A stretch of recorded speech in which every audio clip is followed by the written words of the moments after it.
I bought the cabin on a Tuesday in late March, signed the papers in a lawyer's office in Middlesbrough, and drove up to see it that same afternoon. The previous owner, a man named Earl Hutchins, who looked to be in his 70s, had listed it for less than half what comparable properties were going for in the Cumberland Gap area. When I asked him why he was selling so cheap, he just looked at me with these tired eyes and said, "Some people don't feel comfortable there." I figured he meant the isolation, the lack of running water, maybe the condition of the road leading up to it. I didn't think much about it at the time. The cabin sits about 3 miles off the main highway, accessible only by a dirt track that turns to mud when it rains. It's surrounded by dense hardwood forest oak and hickory mostly, with some pine mixed in, and the nearest neighbor is at least 2 miles away. Perfect for what I wanted, which was a quiet place to hunt and get away from the noise of Knoxville on weekends. The cabin itself is small, maybe 400 square feet of living space with a sleeping loft above. One room, a wood stove for heat, a propane camp stove for cooking, no electricity, no plumbing beyond a hand pump outside. Basic, but that was part of the appeal. What struck me first when I walked in was the windows. The cabin has large windows on all 4 walls, bigger than you'd normally see in a hunting cabin this old. They're the old-fashioned kind with wooden frames and wavy glass that distorts things slightly when you look through them. Each window is maybe 4 feet wide and 3 feet tall, positioned at eye level. In daylight, they let in plenty of light and offer views of the surrounding forest. At the time, I thought they were one of the cabin's best features. I spent that first afternoon cleaning, sweeping out mouse droppings and old leaves, checking the wood stove to make sure it was safe to use. The cabin was in decent shape, considering Earl said it had been empty for almost 2 years. There was still furniture, a table with 2 chairs, a small couch that had seen better days, some shelves built into the walls. The loft was accessible by a wooden ladder and had an old mattress and frame up there, musty but usable. By the time I finished cleaning, it was getting dark. I'd brought supplies for the weekend: food, water, sleeping bag, lanterns. I got the wood stove going, heated up some soup on the camp stove, and settled in for my first night. I was tired from the drive and the cleaning, and I was looking forward to a quiet evening and a good night's sleep. The feeling started around 9 o'clock. I was sitting at the table, reading a book by lantern light, when I first felt it, that prickly sensation on the back of your neck that tells you someone's watching you.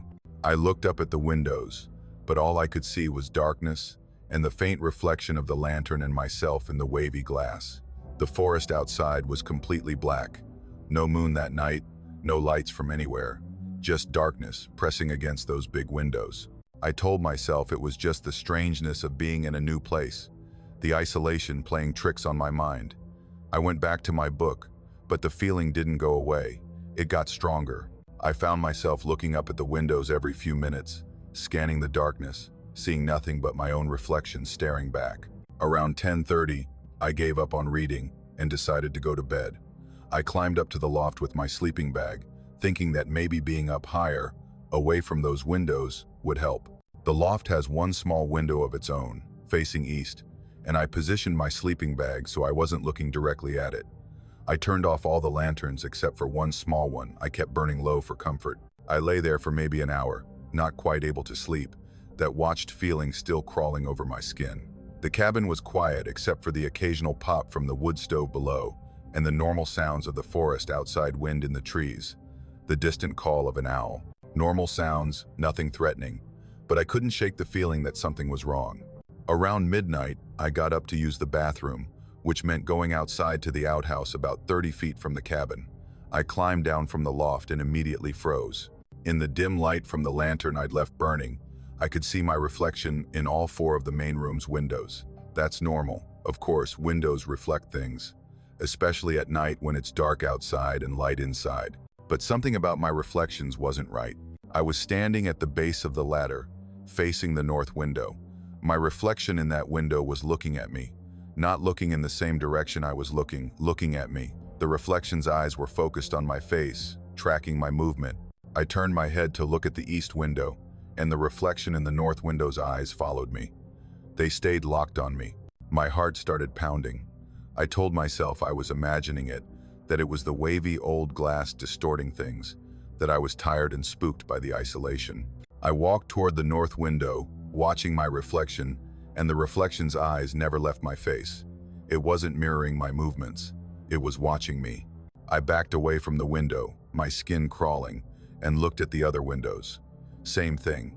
In every window, my reflection was looking at me. Not ahead, not at what I was looking at, but at me. The reflections' heads would turn slightly to keep me in view as I moved around the room. I grabbed one of the blankets from the couch and hung it over the north window, covering it completely. Then I did the same with the east and west windows, using blankets and a tarp I found in a corner. The south window was harder to reach, and I was moving fast now, my hands shaking, desperate to cover those windows and stop seeing those reflections that wouldn't stop staring at me. With all 4 main windows covered, the cabin felt smaller, darker, more oppressive. But at least I couldn't see those reflections anymore. I stood in the middle of the room, breathing hard, telling myself I just had a panic attack or something, that I'd imagined the whole thing. Then I heard it. A soft sound, like fabric sliding against wood. I turned toward the north window, the first one I'd covered. The blanket was moving, not falling down, moving, shifting slightly, as if someone on the other side was trying to peer around it. I watched, frozen, as the bottom corner of the blanket lifted maybe an inch, then settled back down. Then the edge on the right side shifted inward slightly, like fingers pressing against it from outside.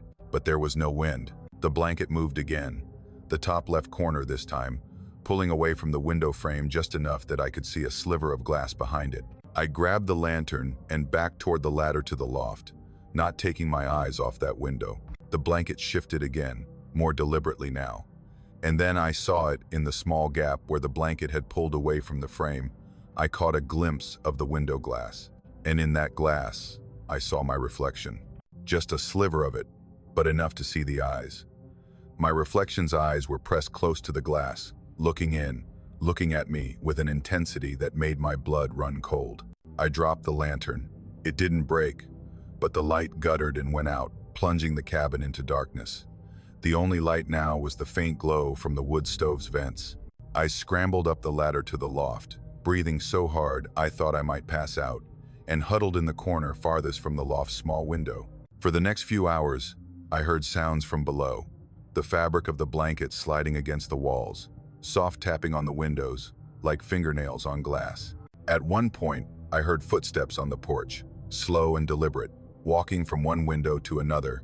But it couldn't be footsteps. There was no one out there. It was just me and my reflections. Around 3 in the morning, I worked up the courage to look down from the loft. In the dim red glow from the wood stove, I could see the main room. All 4 blankets were still in place, covering the windows. But the blankets were moving, all of them, shifting and pressing inward as if hands were pushing against them from outside, as if someone or several someones were standing at each window, trying to look in, trying to find a way to see me. I stayed in that corner of the loft until dawn, not sleeping, barely breathing, listening to the sounds of my reflections trying to get back in. When the first light of morning filtered through the loft window, the sound stopped. The blankets went still.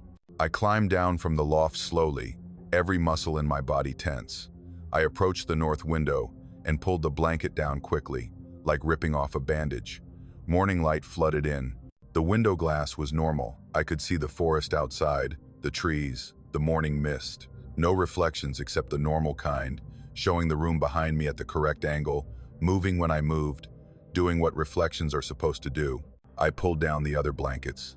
All the windows were normal now, just glass and wooden frames and forest views. I looked at my reflection in the north window, and it looked back at me the way it should, mirroring my movements, my expression, nothing more. I packed up my things in about 10 minutes. Didn't clean up, didn't organize anything, just grabbed my essential gear and got out. I stood on the porch for a moment before leaving, looking back at those 4 windows, and I could swear I saw something in one of them. Just for a second, just a flicker of movement in the glass. My reflection, or something wearing my face, watching me leave. I drove back to Knoxville that morning and haven't been back to the cabin since. That was 6 months ago. I still own the property. I can't bring myself to sell it to someone else, not knowing what's there, not wanting to pass that on. But I can't go back either. Sometimes, late at night, I think about what Earl said. Some people don't feel comfortable there. I wonder how long he stayed before he realized something was wrong. I wonder if he saw what I saw, if his reflections watched him too. I wonder if he tried to warn me in the only way he could without sounding insane.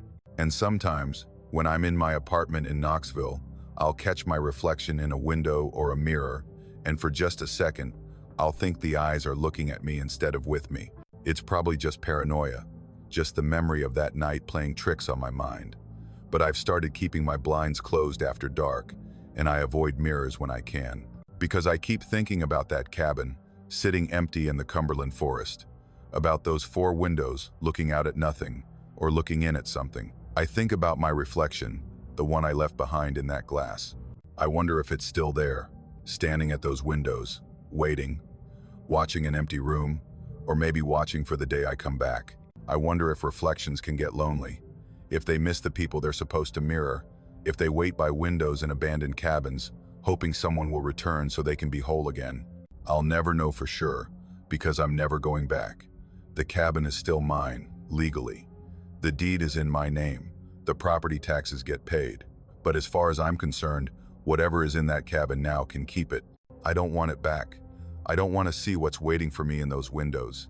And sometimes, on clear nights when I can't sleep, I think about driving up there, just parking on the road and walking close enough to see the cabin through the trees. I think about what I might see if I looked at those windows from outside, in the darkness.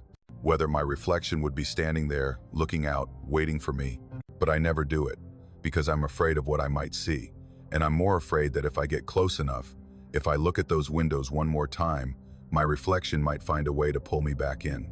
And this time, I might be the one trapped behind the glass, watching the world through wavy old windows, waiting for someone to come back and set me free. I've been hiking the Cumberland trails for 15 years, and I thought I knew the Daniel Boone National Forest better than most of the rangers who work there. I've logged hundreds of miles on those paths, mapped routes that aren't in any guidebook, found overlooks and creek crossings that most people never see. The forest has always felt like home to me, a place where the trails made sense and the landmarks stayed where they belonged. That confidence is what made what happened last October so much worse, because I went into that experience certain I couldn't get lost, and I came out of it not sure I ever really left. It was a Saturday in mid-October, peak fall color season, and I'd taken the day to hike one of my usual routes near Laurel Lake. The weather was perfect mid-60s, clear sky, that crisp autumn air that makes everything smell like wood smoke and dried leaves. I'd parked at the main trailhead around 8 in the morning, planning to do a loop that would take me about 6 hours, maybe 7 if I stopped for lunch at one of the overlooks. About 2 miles into the hike, I noticed something I'd never seen before. There was a side trail branching off to the left, well-maintained and recently cleared, but completely unmarked. No trail signs, no blazes on the trees, nothing to indicate where it led or who maintained it. In 15 years of hiking this area, I'd never noticed this path, and I was immediately curious. The main trail I was on is heavily trafficked, and I'd hiked it dozens of times. This side trail should have been obvious, but somehow I'd missed it every other time. I stood there for a few minutes, debating whether to explore it. I had my GPS, my compass, plenty of water and food. The trail looked legitimate, not a game trail or a random path worn by hikers going off-route, but an actual maintained trail with cut brush and cleared sightlines. I decided to follow it for a mile or so, just to see where it went. I could always turn around. The trail headed northeast, winding through dense hardwood forest. The trees were beautiful that time of year, maples and oaks in full autumn color, the forest floor covered in leaves. I kept my compass out and checked it regularly. Northeast, always northeast. I was moving away from Laurel Lake, heading into a section of the forest I didn't know as well, but the trail was clear and easy to follow. After about a mile, I passed a distinctive landmark, a large oak tree that had fallen years ago and split down the middle, creating a V-shape with both halves still partially alive and growing branches. It was striking enough that I made a mental note of it, thinking it would be a good marker for finding my way back. Just past the fallen oak, there was a cluster of 3 white birch trees growing unusually close together, their trunks almost touching. Another good landmark. I continued on, checking my compass every few minutes. Still northeast. The trail was well maintained, wide enough for comfortable walking, clearly used by someone even if it wasn't officially marked. I started wondering if maybe this was a connector trail between 2 main routes, something that wasn't on my map because it was relatively new. After another mile or so, I came around a bend and stopped. There in front of me was the fallen oak tree with the split trunk, the same tree I'd passed about 20 minutes earlier. My first thought was that I'd somehow gotten turned around, that I'd accidentally circled back without realizing it. But that didn't make sense. I'd been watching my compass, and I'd been moving northeast the whole time. I couldn't have circled back without my compass showing it. I checked the compass again, still pointing north. I looked at the trail behind me and the trail ahead. They were clearly the same trail, continuing in both directions, no intersections or branches that I'd missed.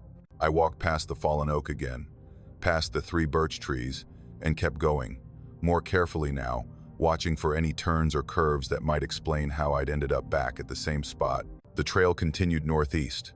I walked for another 15 minutes, maybe half a mile, and then I saw it again. The fallen oak with the split trunk, the 3 birch trees, exactly the same landmarks, in exactly the same configuration. My heart started beating faster. I pulled out my GPS unit and checked my track log. According to the GPS, I'd been moving in a straight line northeast for the past hour. No loops, no curves, no backtracking. But I was passing the same landmarks over and over, and that wasn't possible unless the trail was somehow looping back on itself in a way that my compass and GPS couldn't detect. I decided to mark the fallen oak tree, to prove to myself whether I was really passing the same tree or just trees that looked similar. I pulled out my knife and carved a small X into the bark of one of the split trunks, about chest height where I couldn't miss it. Then I continued on the trail, watching my compass, counting my steps, being absolutely certain I was moving in a straight line. 20 minutes later, I passed the fallen oak again, and there was my X, carved into the bark exactly where I'd left it. Same tree, same trail, but according to my compass, I'd been walking northeast the entire time. I stood there staring at that X, my mind trying to work through what was happening. The forest around me looked normal, just trees and undergrowth, autumn leaves, nothing strange or threatening. But the trail itself was wrong. Somehow, some way, the trail was looping back on itself while still appearing to go in a straight line. I decided to try leaving the trail. If I couldn't trust the path, maybe I could navigate by compass alone, cut through the forest directly south, and eventually hit either the main trail or Laurel Lake. I checked my compass, got my bearing, and pushed off the trail into the undergrowth. The forest was dense, and I had to push through mountain laurel and saplings, but it wasn't impassable. I kept my compass out, checking it constantly, making sure I was heading south. I walked for maybe 10 minutes, fighting through the brush, getting scratched by branches, but determined to get away from that impossible trail. And then I stumbled back onto the trail. Not a different trail, the same trail. I was sure of it. And 50 feet ahead, there was the fallen oak with my X carved into it. I felt something cold settle in my stomach. I'd walked south, away from the trail, through dense forest. There was no way I should have ended up back on the same path. But there it was, and there was the oak tree, proof that I hadn't just found a similar-looking trail. I tried again. This time I walked west, perpendicular to the trail, marking trees with my knife as I went so I could prove I wasn't walking in circles. I went maybe 200 yards, far enough that I shouldn't have been able to see the trail behind me, and then I turned around to head back. I walked straight into the trail, not back to where I'd left it, into a different section of the trail, maybe a quarter mile from where I'd started. And when I followed the trail in either direction, within 5 minutes I was back at the fallen oak tree. By this point, I'd been on the trail for about 3 hours, and I'd passed that fallen oak tree at least 6 times. The sun was past its peak, starting its descent toward afternoon. I was starting to feel genuinely afraid, something I'd never experienced in all my years of hiking. The forest had always been a place of comfort for me, but now it felt wrong, like the rules had changed and I didn't understand the new ones. I decided to try something different. Instead of trying to leave the trail or navigate away from it, I'd just keep walking. The trail had to go somewhere eventually. It couldn't loop forever. I'd walk until dark if I had to, but I'd find the end of this trail or die trying. So I walked. I passed the fallen oak tree a 7th time, an 8th time, a 9th time. I stopped counting after 12. I walked for hours, my legs aching, my water running low. The sun moved across the sky, the shadows lengthened, and still I kept passing the same landmarks. the fallen oak, the 3 birch trees, a distinctive rock formation about 100 yards past the birches, the same scenery, over and over, like a video on loop. Around 4 in the afternoon, I started yelling, calling for help, hoping someone on the main trails might hear me. But my voice seemed to get swallowed by the forest, not even producing an echo, just my words disappearing into the trees like they'd never existed. I checked my phone, no signal, which wasn't surprising in this part of the forest. But the GPS app was acting strange. My location kept jumping around on the map, placing me in different spots hundreds of yards apart, even though I was walking a continuous trail. The track log was a mess of overlapping lines and impossible angles. As the sun got lower and the shadows grew longer, I started to panic. I'd been on this trail for over 6 hours, and I hadn't made any progress. I was going to be stuck here after dark, walking this impossible loop in the darkness, passing the same tree over and over until I collapsed from exhaustion or died of thirst. And then, just as the sun was touching the horizon, I came around a bend and saw something different. Not the fallen oak tree, not the birch trees, but the main trail. The original trail I'd left to explore this unmarked path. I actually cried with relief when I saw it, stumbled onto the main trail, and fell to my knees on the familiar packed dirt. I checked my watch. It was almost 6:30. I'd been gone for over 10 hours, though it had felt both longer and shorter than that. I pulled out my GPS and looked at the track log. The past 6 hours showed up as a corrupted file, just a mess of red error messages and impossible coordinates. According to my GPS, I'd been nowhere for 6 hours. I hiked back to the trailhead as fast as I could, practically running, desperate to get out of the forest before full darkness fell. When I reached my car, I sat in the driver's seat with the doors locked for 20 minutes, just trying to process what had happened. Then I drove home and tried to convince myself it had been some kind of medical episode, a hallucination brought on by dehydration or low blood sugar. But my legs were sore for 3 days afterward. My boots were covered in mud and scratched from the underbrush. The knife I'd used to mark the tree had bark residue on the blade. Whatever happened on that trail, it was real. I went back the next weekend, determined to find that unmarked trail again. I hiked the same route, looked for the spot where the side trail had branched off, but there was nothing there. No trail, no cleared path, no indication that anything had ever been there. I searched for hours, checking every possible spot where I might have turned off the main trail. Nothing. I've been back a dozen times since then, always looking for that trail. I've never found it. But sometimes, when I'm hiking other trails in that area, I'll see something in the distance through the trees. A fallen oak with a distinctive split trunk. 3 birch trees growing close together. I'll catch a glimpse of them maybe 100 yards off the trail, and my heart will start racing. I never go toward them. I stay on the main trails, the marked trails, the ones that appear on maps and have blazes on the trees, because I'm afraid that if I try to reach those landmarks, I'll find that trail again. And I'm afraid that this time, I might not find my way back. I still hike the Daniel Boone National Forest. It's still my favorite place in the world, but I don't trust it the way I used to. I've learned that there are trails in those woods that don't follow normal rules, paths that go nowhere and everywhere at the same time. And I've learned that sometimes the forest keeps what it catches, or at least part of it, because sometimes, late at night, I'll close my eyes and I'm back on that trail, walking past that fallen oak tree for the 13th time, the 14th, the 15th. In these moments, I'm not sure if I ever really left, or if part of me is still there, walking that impossible loop, passing the same landmarks forever, trying to find a way back to a trailhead that might not exist anymore.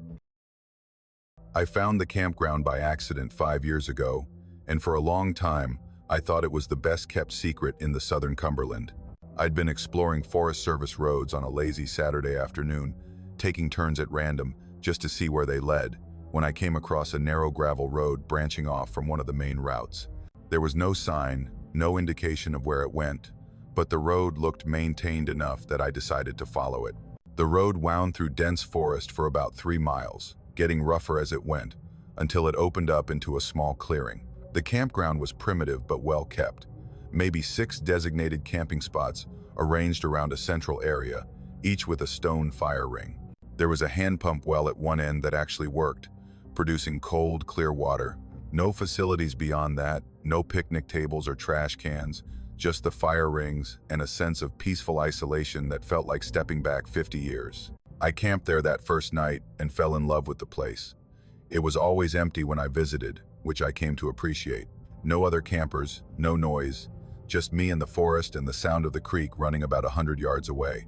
I went back 3 or 4 times a year, always telling myself I should keep it secret, not share it with anyone who might ruin it by spreading the word. Last summer, I made my usual trip in late July, driving up on a Friday afternoon with plans to spend the weekend. I'd taken that Forest Service road so many times by then that I could navigate it without really thinking, knowing where the rough patches were, where the road narrowed to barely more than a trail. When I reached the campground clearing, I was surprised to see I wouldn't be alone. There were 3 tents set up, arranged in a neat triangle around one of the fire rings. They were nice tents, the kind serious campers use, sturdy, weather-resistant, properly staked.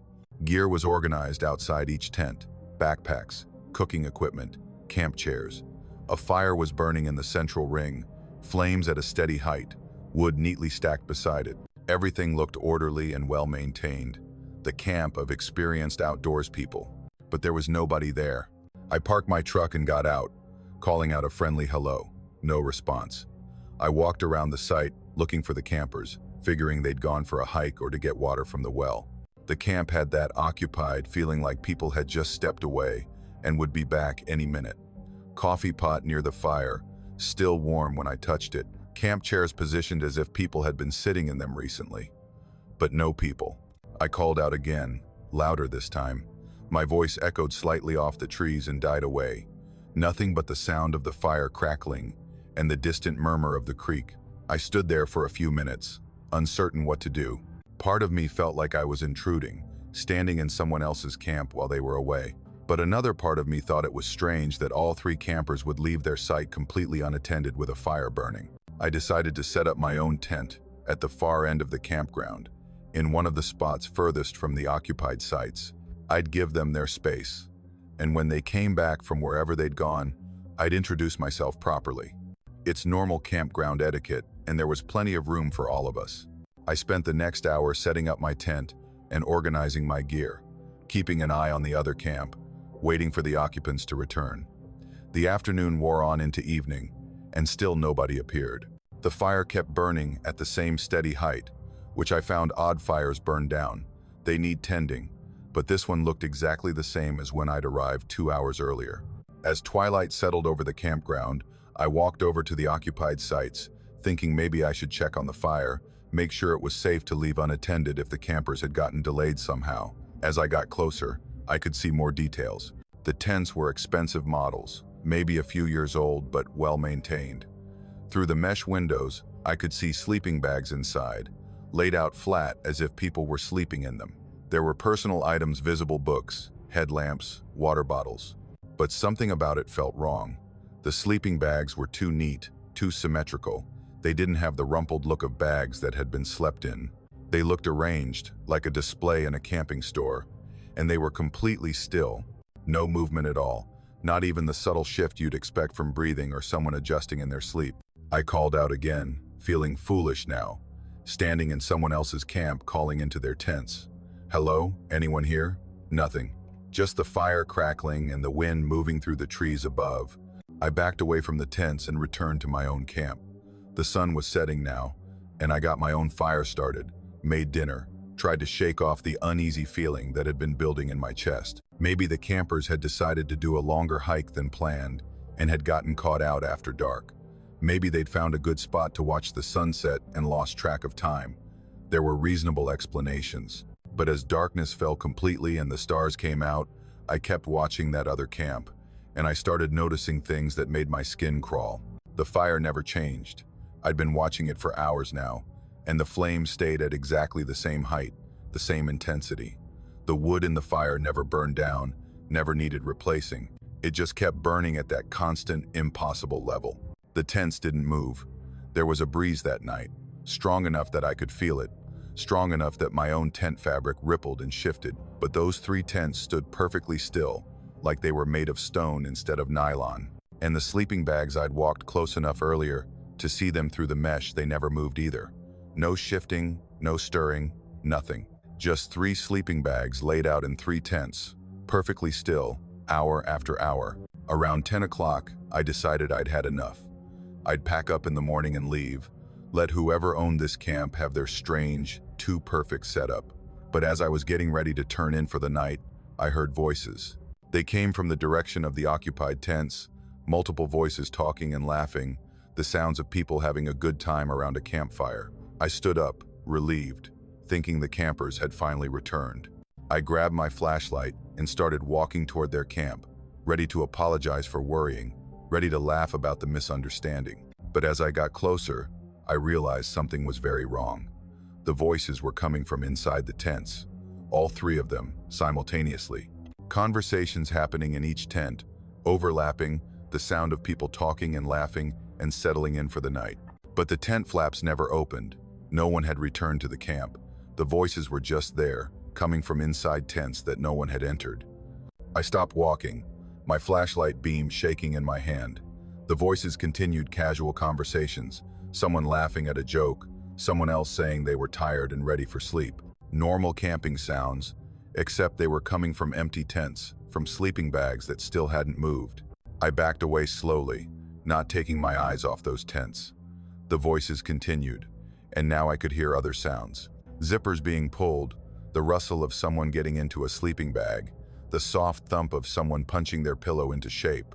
All the sounds of people bedding down for the night, but the sleeping bags in those tents remained perfectly still, perfectly arranged, showing no sign of actual occupation. I returned to my own tent and sat outside it, too afraid to go in, too afraid to turn my back on that other camp. The voices continued for another hour, gradually quieting down as if the campers were going to sleep. Around midnight, everything went silent except for the crackling of that impossible fire and the wind in the trees. I sat there until about 2 in the morning, watching those tents, watching that fire that never burned down, trying to make sense of what I was experiencing.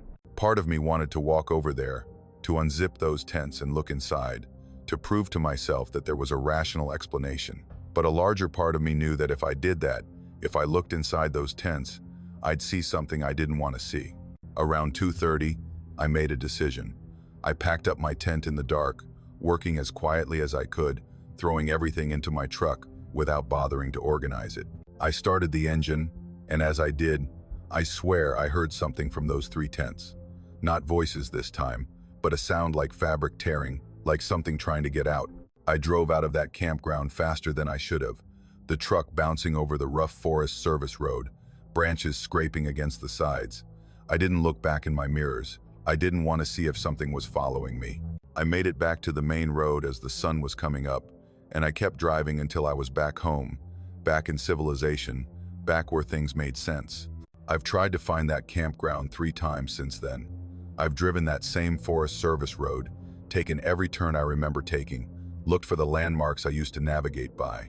The road is still there, I can follow it for miles, but it never leads to the campground anymore. It just winds through the forest and eventually peters out into nothing, or loops back onto itself, or dead ends at a washout that I don't remember being there before.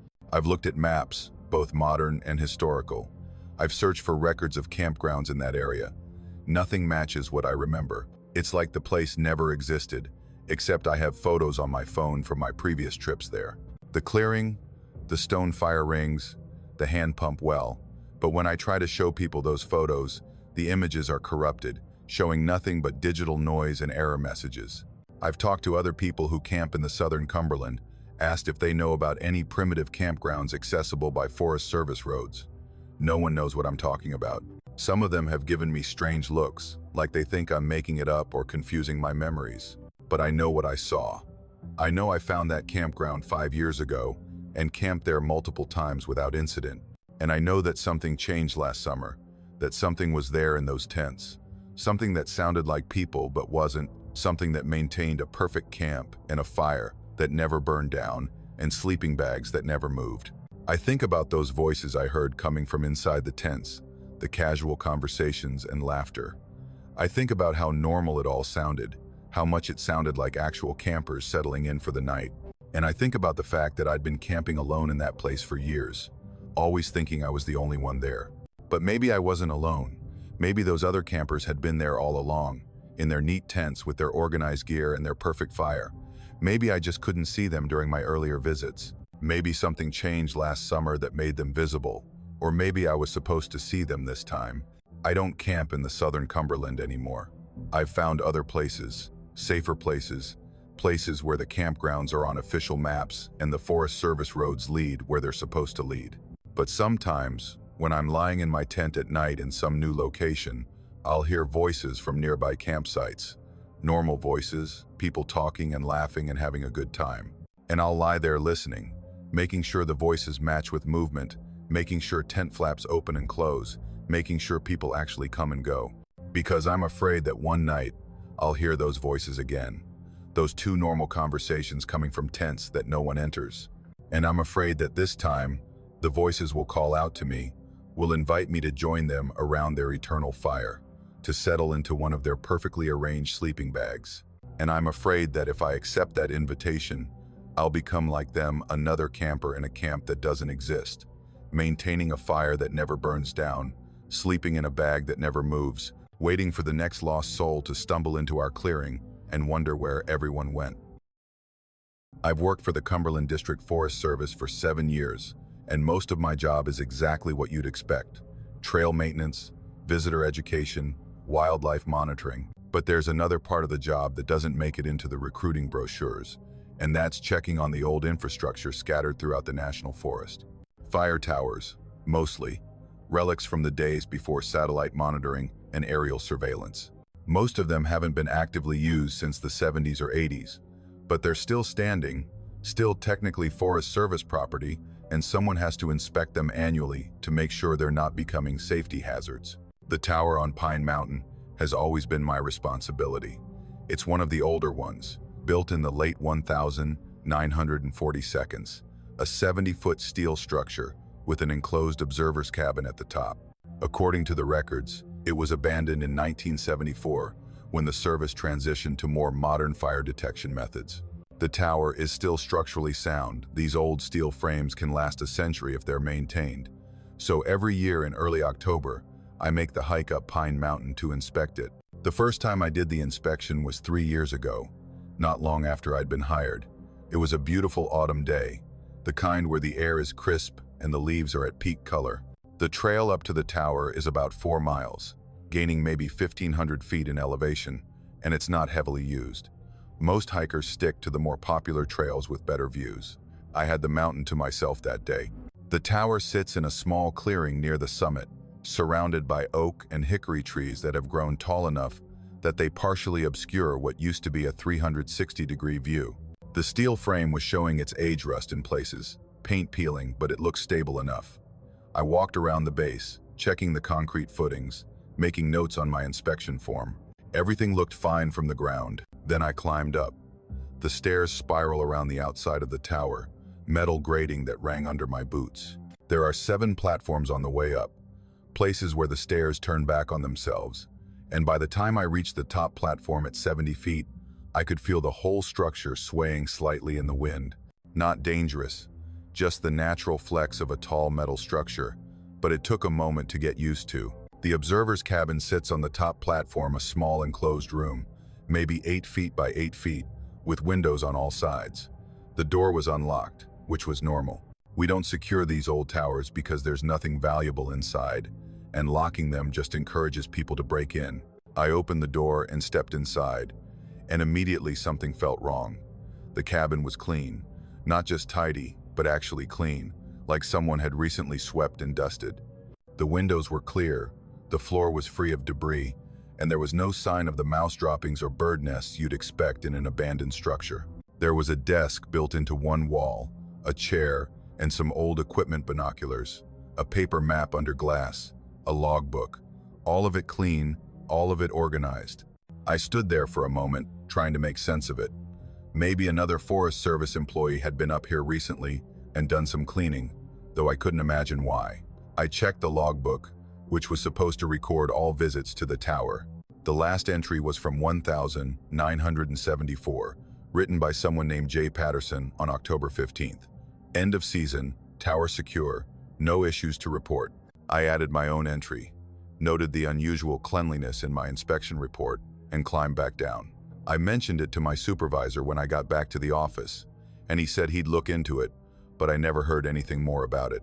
The second inspection was a year later, same time of year, another October day. I made the hike up Pine Mountain with the same sense of routine I'd bring to any inspection. The tower looked the same from the ground, and I climbed up without any particular expectations. When I opened the cabin door, I smelled coffee. Fresh coffee, the kind of smell that means someone just brewed a pot in the last few minutes. And there on the desk, next to the old binoculars, was a thermos. A modern stainless steel thermos, and when I touched it, it was warm. I unscrewed the cap and steam rose from the opening. Hot coffee, black, fresh enough that it was still almost too hot to drink. My first thought was that someone else from the Forest Service had been up here just before me, maybe doing some other kind of inspection I didn't know about. But there was no one else on the mountain. I would have seen them on the trail, or at least seen signs of their vehicle at the trailhead. And why would someone leave a full thermos of hot coffee on the desk? I radioed down to the office, asked if anyone else was working in this area. My supervisor said no. I was the only one assigned to Pine Mountain today. I checked the logbook. No new entries since my visit last year. I left the thermos where it was, took photos, documented everything in my report. As I was leaving, I looked back at the cabin. Through the window, I could see the thermos sitting on the desk, still steaming. I climbed down quickly, not looking back again until I was on the ground. When I looked up at the cabin from below, I couldn't see the thermos through the windows, just empty desk and old equipment. I hiked back down and filed my report, including the photos. My supervisor looked at them, asked if I was feeling all right, if the altitude had gotten to me. In the photos, the desk was empty. No thermos, no steam, nothing but the old binoculars and the logbook. But I knew what I'd seen. I'd felt the heat of that thermos under my hand. The third inspection was last month, and I almost asked someone else to do it. Almost told my supervisor I had a conflict, that I couldn't make the hike that day. But I'd done this inspection twice before, without any real problems, and I wasn't going to let a couple of strange incidents turn me into someone who was afraid of an old fire tower. It was October again, colder than the previous years, with a wind that made the bare branches rattle against each other. The hike up took longer than usual because I kept stopping, kept feeling like I should turn around. But I pushed through that feeling and made it to the tower. The climb up was worse this time. Every platform felt less stable. Every gust of wind made the whole structure shudder. When I reached the top platform, I stood outside the cabin door for a long moment, my hand on the handle, trying to steady my nerves. That's when I heard my name, David. It came from inside the cabin. Not loud, not shouting, just my name spoken clearly, as if someone inside was trying to get my attention. I froze, my hand still on the door handle. The cabin was maybe 8 feet square. If someone was inside, I would have seen them through the windows, but I hadn't seen anyone. David. Again my name, same tone, same volume. Coming from inside the cabin, from a space I could see was empty. David. The third time, it sounded more urgent, almost pleading, and I realized something that made my blood run cold. The voice sounded like me. Not exactly like me, but similar enough that it could have been a recording of my own voice, slightly distorted, calling my own name. I should have left, should have climbed down and radioed for backup, or just filed a report saying the tower was inaccessible. But something made me open that door. Maybe curiosity, maybe a need to prove to myself that there was a rational explanation.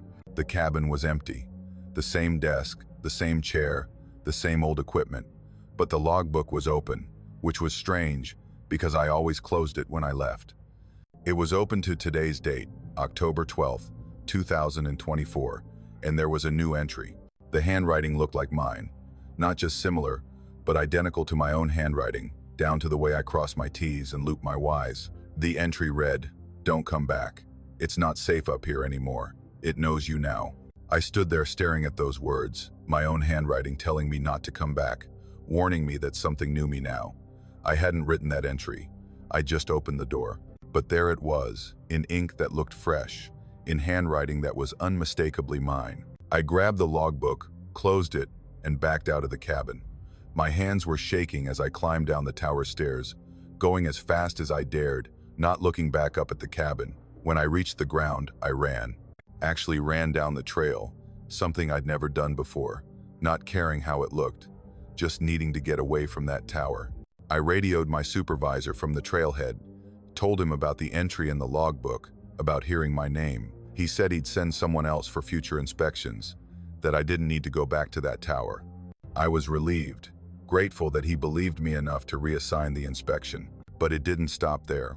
2 weeks after that last inspection, I was hiking a different trail on the other side of Pine Mountain, maybe 5 miles from the tower. It was a routine patrol, checking trail conditions. Nothing special. I was walking through a section of dense hardwood forest when I heard it. David. My name, called from above. Not from the trail ahead of me, not from behind, but from above. I looked up through the canopy of bare branches and saw nothing but gray sky. But the voice came again. David.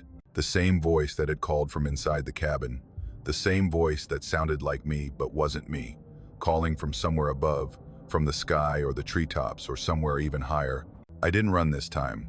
I stood there, frozen, looking up into those branches, trying to locate the source. The voice called my name 3 more times, each time fainter, as if whoever was calling was moving away.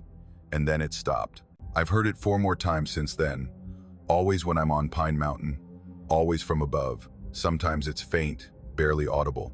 Sometimes it's clear and close, like someone standing just above me in the trees. But always from above, and always my own name in that voice that sounds like me. I've tried to find rational explanations.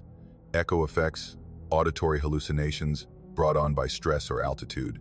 But I know what I've heard, just like I know what I saw in that cabin. The thermos of hot coffee. The logbook entry in my own handwriting. These things happened, whether or not anyone else believes me. My supervisor kept his word and reassigned the Pine Mountain Tower inspection to another ranger, a guy named Marcus, who's worked for the Forest Service longer than I have. I warned him about what I'd experienced, but he just smiled and said he'd been inspecting abandoned towers for 20 years and had never seen anything stranger than a family of raccoons. He did the inspection 3 days ago. When he came back, he looked shaken, pale in a way I'd never seen him. He didn't say much, just filed his report and went home early. I tried to ask him about it the next day, but he avoided me, said everything was fine, said the tower was structurally sound and there were no issues to report. But yesterday, I heard him on the radio while I was out on patrol. He was calling from somewhere on Pine Mountain, and his voice was tight with fear. He kept saying, "It's calling my name," over and over, asking dispatch if anyone else was on the mountain, if there were any other rangers in the area. Dispatch told him he was alone up there, told him to come back to the office. He said he would, but I haven't seen him since then. He didn't show up for work today, and his truck is still parked at the Pine Mountain trailhead. They're organizing a search party. My supervisor asked if I'd join, and I said yes, because Marcus is a good guy, and I'm worried about him. But I'm also terrified, because I think I know what happened. I think whatever is at that tower, whatever has been calling my name, has found someone else. And I think it's not going to stop until it gets what it wants. I don't know what that tower is anymore, or what's inside that cabin. Maybe it's just a place where something old and patient has learned to mimic voices, to write in handwriting that isn't its own, to call people by name until they can't resist climbing those stairs one more time. Or maybe it's something worse. Maybe that tower has been collecting something over the decades it stood empty, collecting voices, collecting names, collecting the people who are foolish enough to keep coming back. I'm writing this down before we start the search, before I have to go back up Pine Mountain to look for Marcus. I need someone to know what happened, in case I don't come back. In case I hear my name called from above and this time I can't resist the urge to answer. Because I think that's what it wants. It wants us to answer when it calls. And I think if we do, if we acknowledge that voice that sounds like us but isn't us, we'll become part of it. Part of whatever is in that tower, calling down to anyone who comes near. The search party leaves in an hour. I'm going with them because I have to, because Marcus might still be alive and scared somewhere on that mountain. But I'm terrified that when we get close to that tower, I'll hear my name again. And I'm even more terrified that this time, I won't be able to stop myself from answering. I've been caving for 12 years, and the Cumberland region has become my second home. There's something about descending into the earth, about moving through spaces that most people will never see, that has always called to me. The major cave systems in this area, Carter Caves, Cumberland Caverns, the big tourist destinations are impressive, but they're also crowded and heavily regulated. What I really love are the smaller caves, the ones that aren't on any maps, the ones you only find through word of mouth or by stumbling across them while exploring the karst landscape. Last spring, my friend Tom called me about a cave he'd found while turkey hunting on private land in the southern Cumberland. He's not a caver himself, but he knows I am, and he thought I'd be interested. He described it as a vertical entrance hidden behind a limestone outcropping, maybe 3 feet across, definitely big enough to rappel into. He dropped a rock down and heard it hit bottom after what sounded like a 4 or 5 second fall, which suggested a decent-sized chamber below. Tom gave me directions and permission from the landowner to explore. The property was remote, accessible by a logging road that hadn't been used in years, thick forest with limestone outcroppings scattered throughout. It took me about 2 hours of hiking to find the spot Tom had described, and when I did, I understood why he'd been excited to tell me about it. The entrance was exactly as he'd said, a narrow vertical shaft maybe 3 feet in diameter, hidden behind a large limestone outcropping that you'd walk right past if you weren't specifically looking for it. I could feel cold air flowing out of the opening, which is always a good sign. It means the cave has multiple entrances and good air circulation. I dropped a rock and counted 4 seconds until I heard it hit, which meant roughly 40 feet down. I'd brought all my vertical gear, so I set up an anchor on a sturdy oak tree about 15 feet from the entrance, ran my rope through it, and checked everything twice.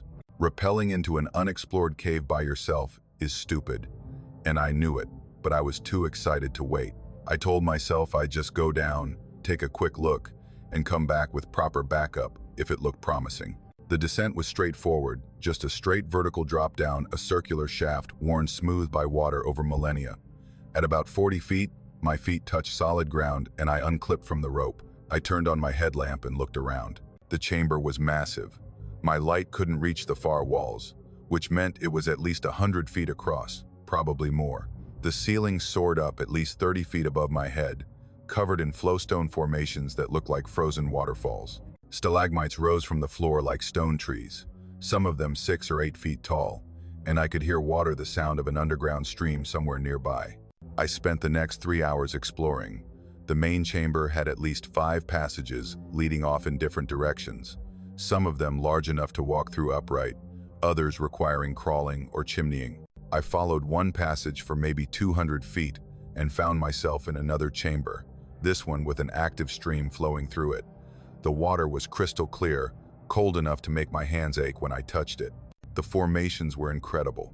I've seen a lot of caves, and I know how long it takes for stalactites and stalagmites to form, usually about an inch every 100 years. Some of the formations I was seeing should have taken tens of thousands of years to develop. There were curtain formations, soda straws, helictites that seemed to defy gravity by growing sideways. It was like someone had taken the best features from a dozen different caves and concentrated them into one system.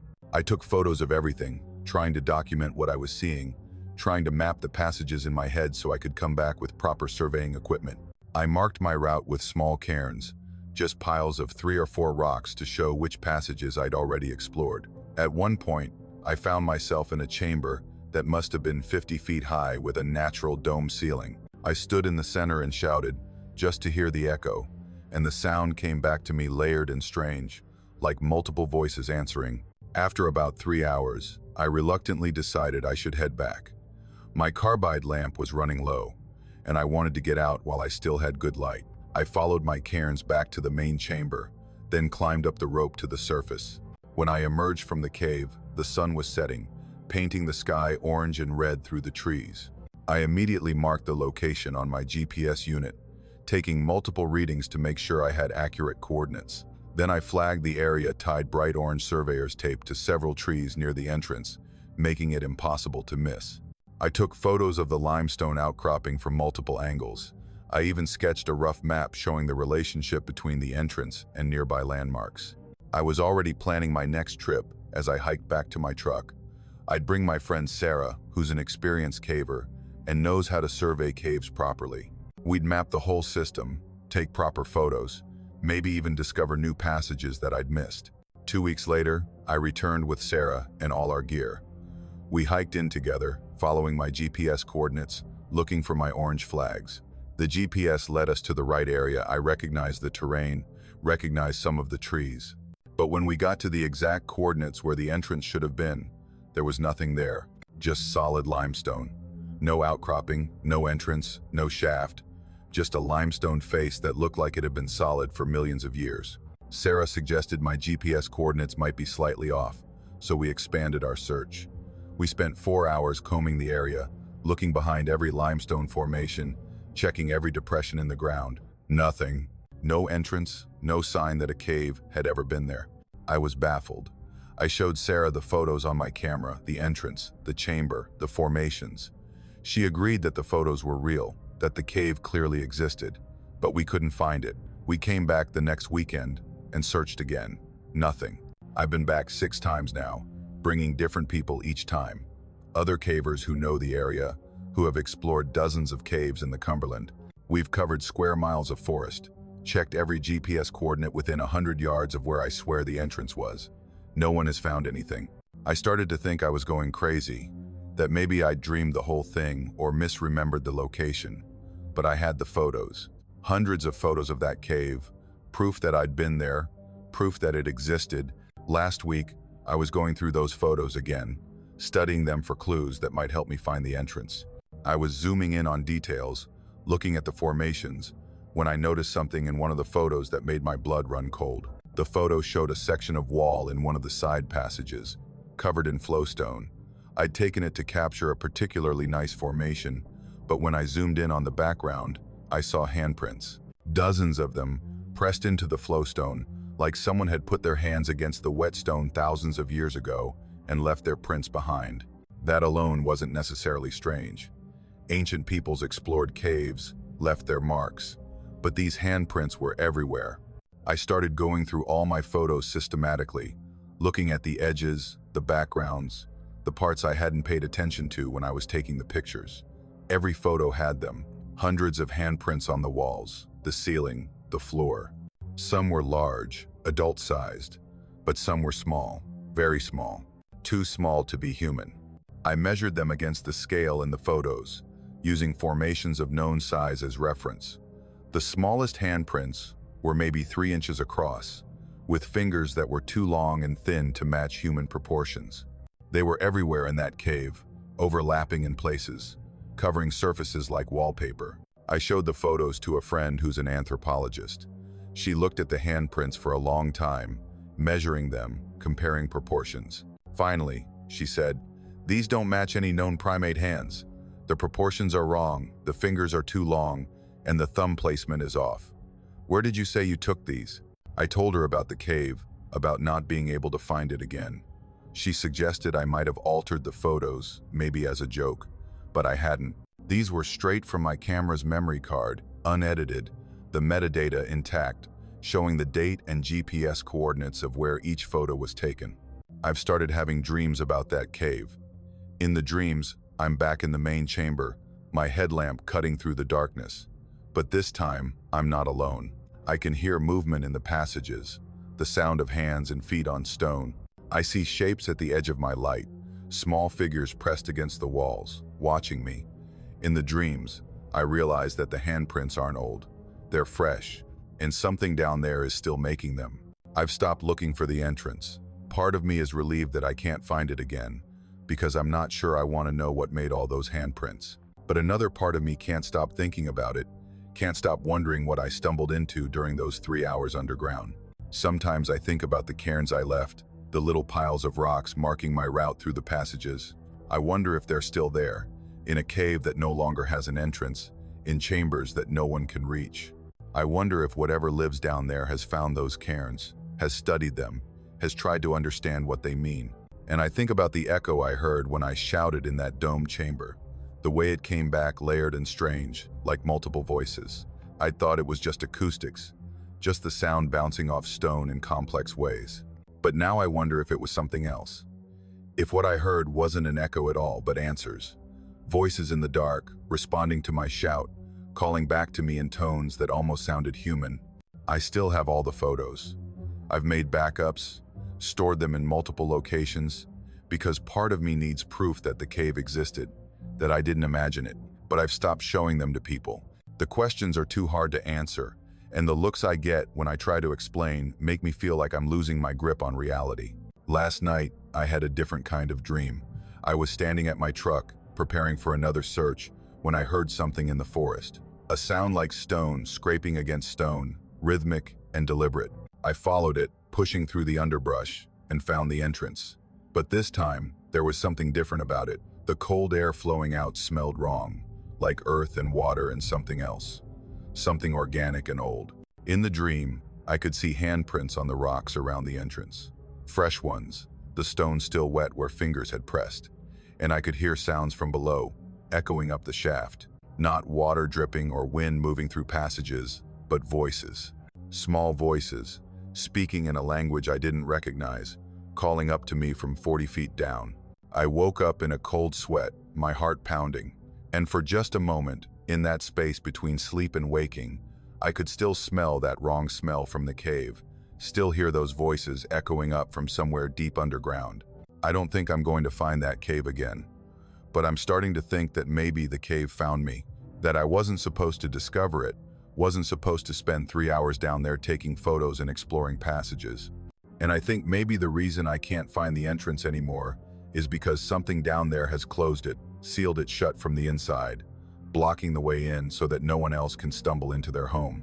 But I also think about those handprints in my photos, how many there were, how they covered almost every surface I photographed. And I wonder if a cave system that extensive, with that many passages and chambers, might have more than one entrance. Other ways in that I don't know about, other shafts and openings scattered throughout the Cumberland forest. And I wonder if sometimes, late at night when I'm lying in bed, the sounds I hear that I attribute to my house settling, or the wind outside might be something else. The sound of small hands on stone, somewhere beneath me, in caves and passages that run under these mountains like veins, carrying things that don't want to be found, but can't help but leave their marks on the walls. I spent a summer working as a volunteer at a remote ranger station in the northern Cumberland, helping with trail maintenance and visitor services. It was supposed to be a quiet job, the kind of work where you spend your days fixing broken signs and telling hikers where the nearest water source is.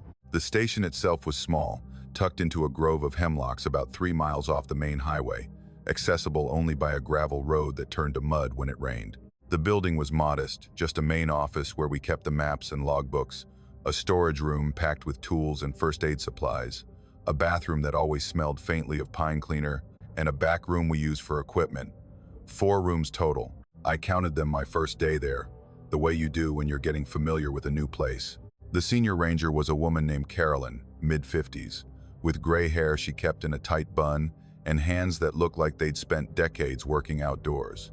She didn't talk much, which I appreciated. We'd start our mornings early, checking trail conditions and clearing fallen branches. And by afternoon we'd be back at the station, filing reports or restocking supplies. It was simple work, repetitive in a way that felt almost meditative. The forest around us was dense and old, the kind of woods where the canopy blocks out so much light that even at noon it feels like dusk. I liked it, the silence, the routine, the way the days blurred together into something steady and predictable. I worked there for 3 weeks before I noticed the door.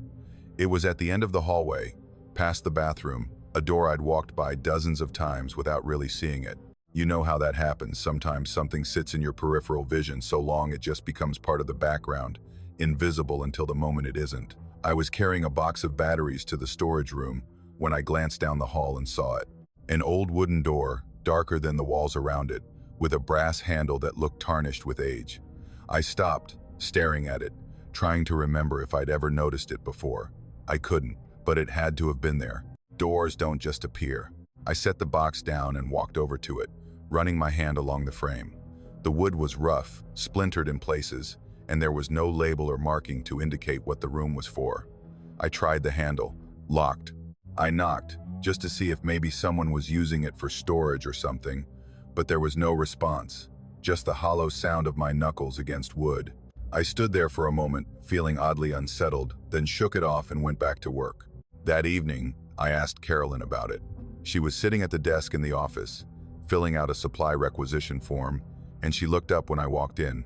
"Hey, what's that door at the end of the hallway used for?" I asked, trying to sound casual. She frowned, like she didn't understand the question. "What door?" she said. I blinked at her. "The one past the bathroom, the old wooden one with the brass handle." She set her pen down and looked at me with an expression I couldn't quite read. "There's no door past the bathroom," she said slowly. "It's just a wall." I felt a strange prickle run down my spine. "No, there's definitely a door. I saw it this afternoon." She stood up, her chair scraping against the floor, and gestured for me to show her. I led her down the hallway, my footsteps sounding too loud in the quiet station, and pointed. "Right there," I said. She stopped, staring at the door the same way I had earlier, and for a long moment she didn't say anything. Her face had gone very pale, and her mouth opened slightly, like she wanted to speak but couldn't find the words. "That's always been a wall," she said finally, her voice barely above a whisper. But it wasn't a wall, it was a door, old and wooden, with a brass handle. I stepped forward and reached for it, and this time when I turned the handle, it opened.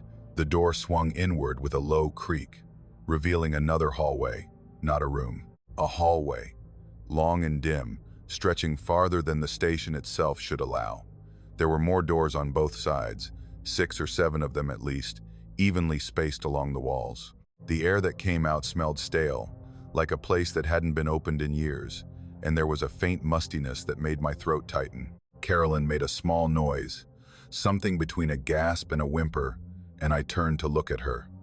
She was staring into the hallway, her eyes wide and her face drained of color. "This isn't possible," she said, her voice shaking. "This building isn't big enough for this. There's nothing behind that wall." I looked back at the hallway, my heart pounding in my chest. She was right. The station was small, just 4 rooms, and there was no way this hallway could exist. The back of the building opened onto the forest. This hallway should be running straight into the trees. I took a step forward, peering into the dimness, and saw that the doors along the hallway were all closed. They looked old, like the first door, with the same dark wood and tarnished brass handles. There was no sound coming from inside, no indication of what might be behind them. I reached out to touch the nearest door, but Carolyn grabbed my arm, her grip tight enough to hurt. "Don't," she said sharply. "We need to close this, now." I didn't argue.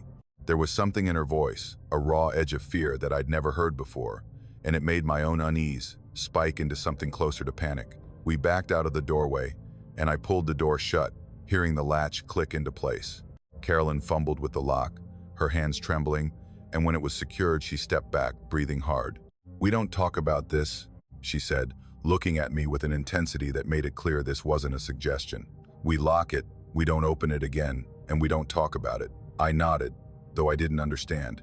What was there to talk about? What had we just seen?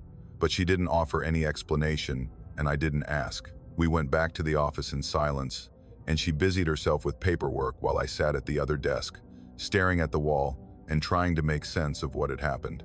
That night, I stayed late at the station. Carolyn had gone home, and I was supposed to lock up, but I found myself lingering, sitting in the dark office with only the desk lamp on.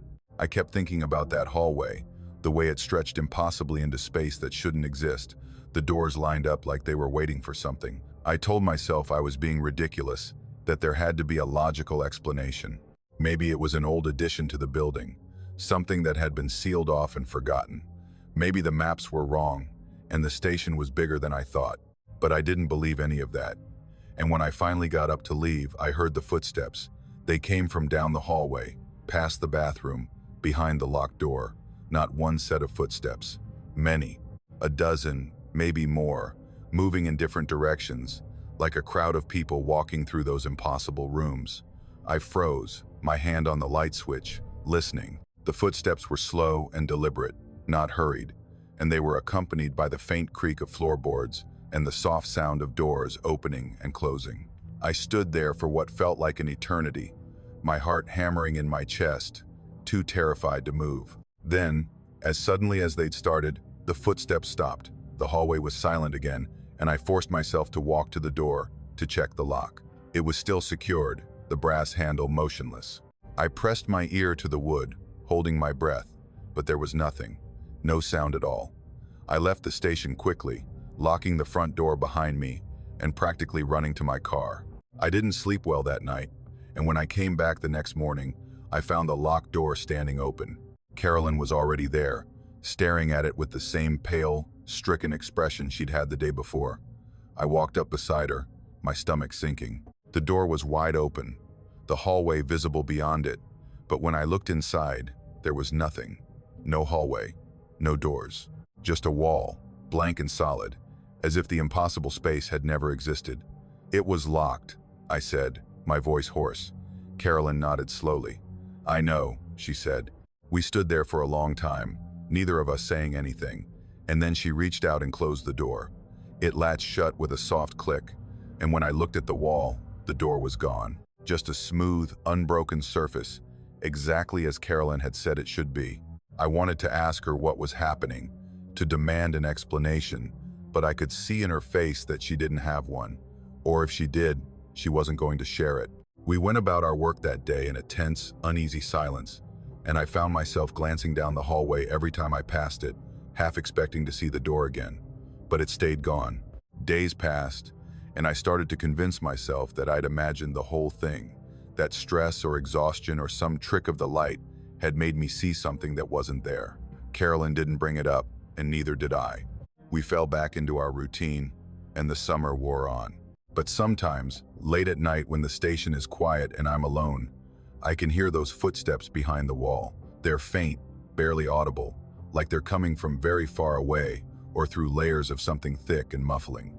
And sometimes, very faintly, I hear doors opening and closing in rooms that don't exist. I never told anyone about it after that summer ended. Who would believe me? But I think about it often, especially when I'm in old buildings or walking through places that feel too big or too small for what they should be. I think about that hallway, stretching into impossible space, and the doors that lined it, waiting.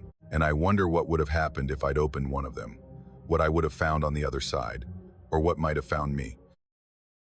I used to think the mountains kept secrets because they were old. Now I know they keep them because they're hungry. I've been driving the Cumberland Gap Parkway for 17 years. It's part of my route. I'm a pharmaceutical sales rep, and my territory covers the tri-state area where Kentucky, Virginia, and Tennessee come together like three old men, leaning on each other for support. The parkway cuts through some of the most beautiful country you'll ever see, ridge after ridge of ancient mountains, wearing their seasons like different coats. I've watched those hills turn every shade of green in spring, blaze like they're on fire in October, and go gray and skeletal when winter settles in.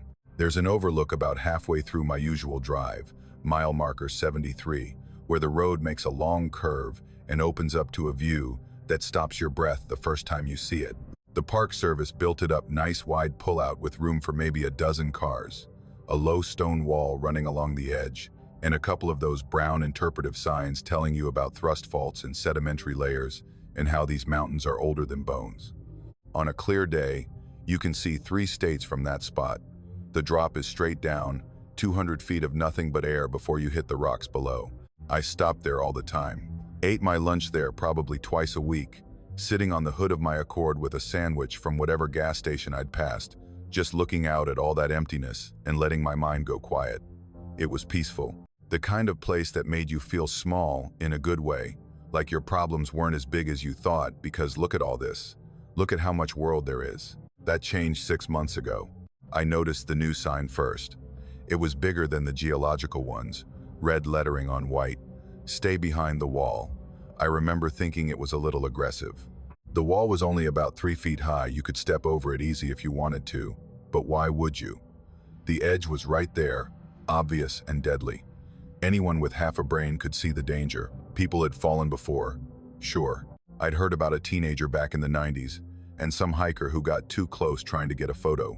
But those were accidents, carelessness. The sign seemed like overkill.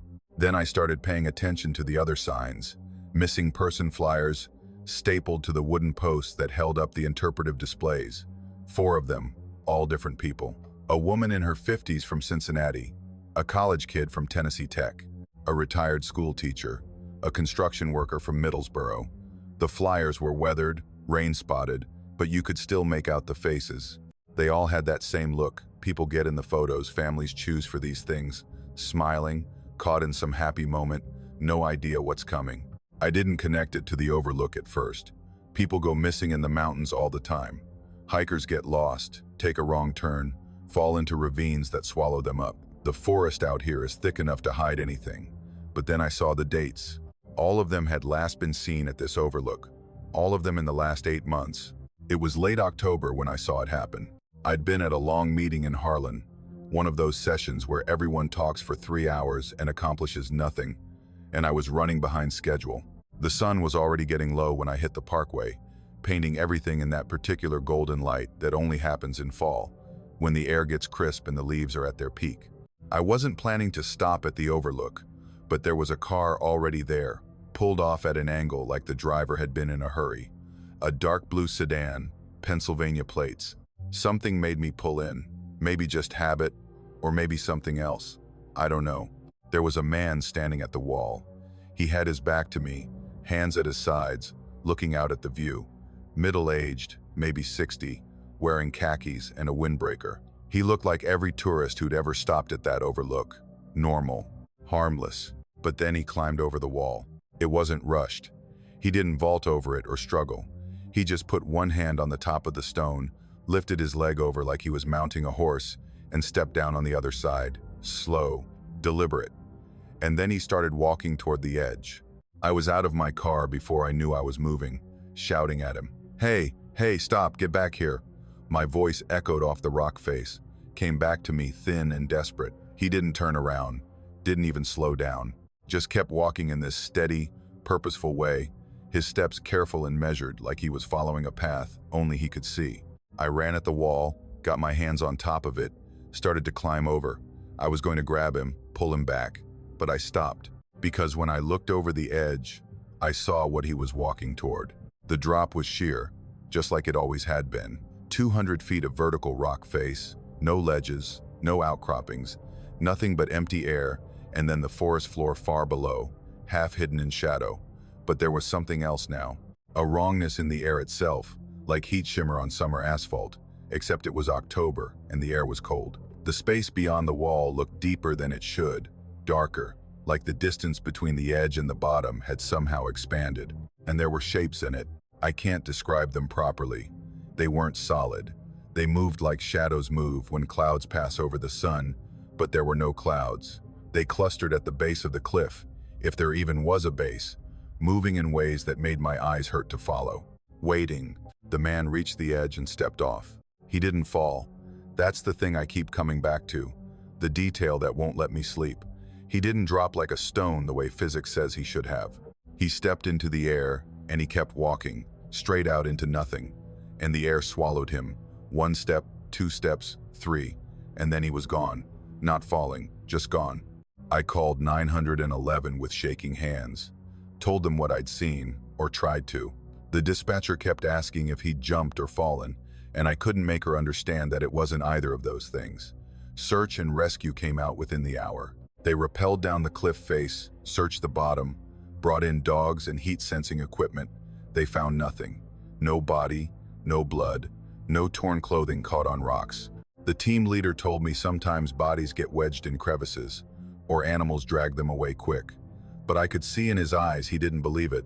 The math didn't work. A man that size, falling that distance, he'd make an impact. Leave evidence. Something. There was nothing. I gave my statement to a park ranger, a young guy with a Tennessee accent and tired eyes. When I finished, he just nodded like I'd told him something he already knew. Then he asked me what time I'd seen it happen. I told him it was right around sunset, maybe 10 minutes before. He wrote it down, closed his notebook, and looked at me for a long moment. "Don't come back here at sunset," he said. "And don't stop if you see a car pulled off by itself." That should have been the end of it. I should have listened. But I drive that route for work.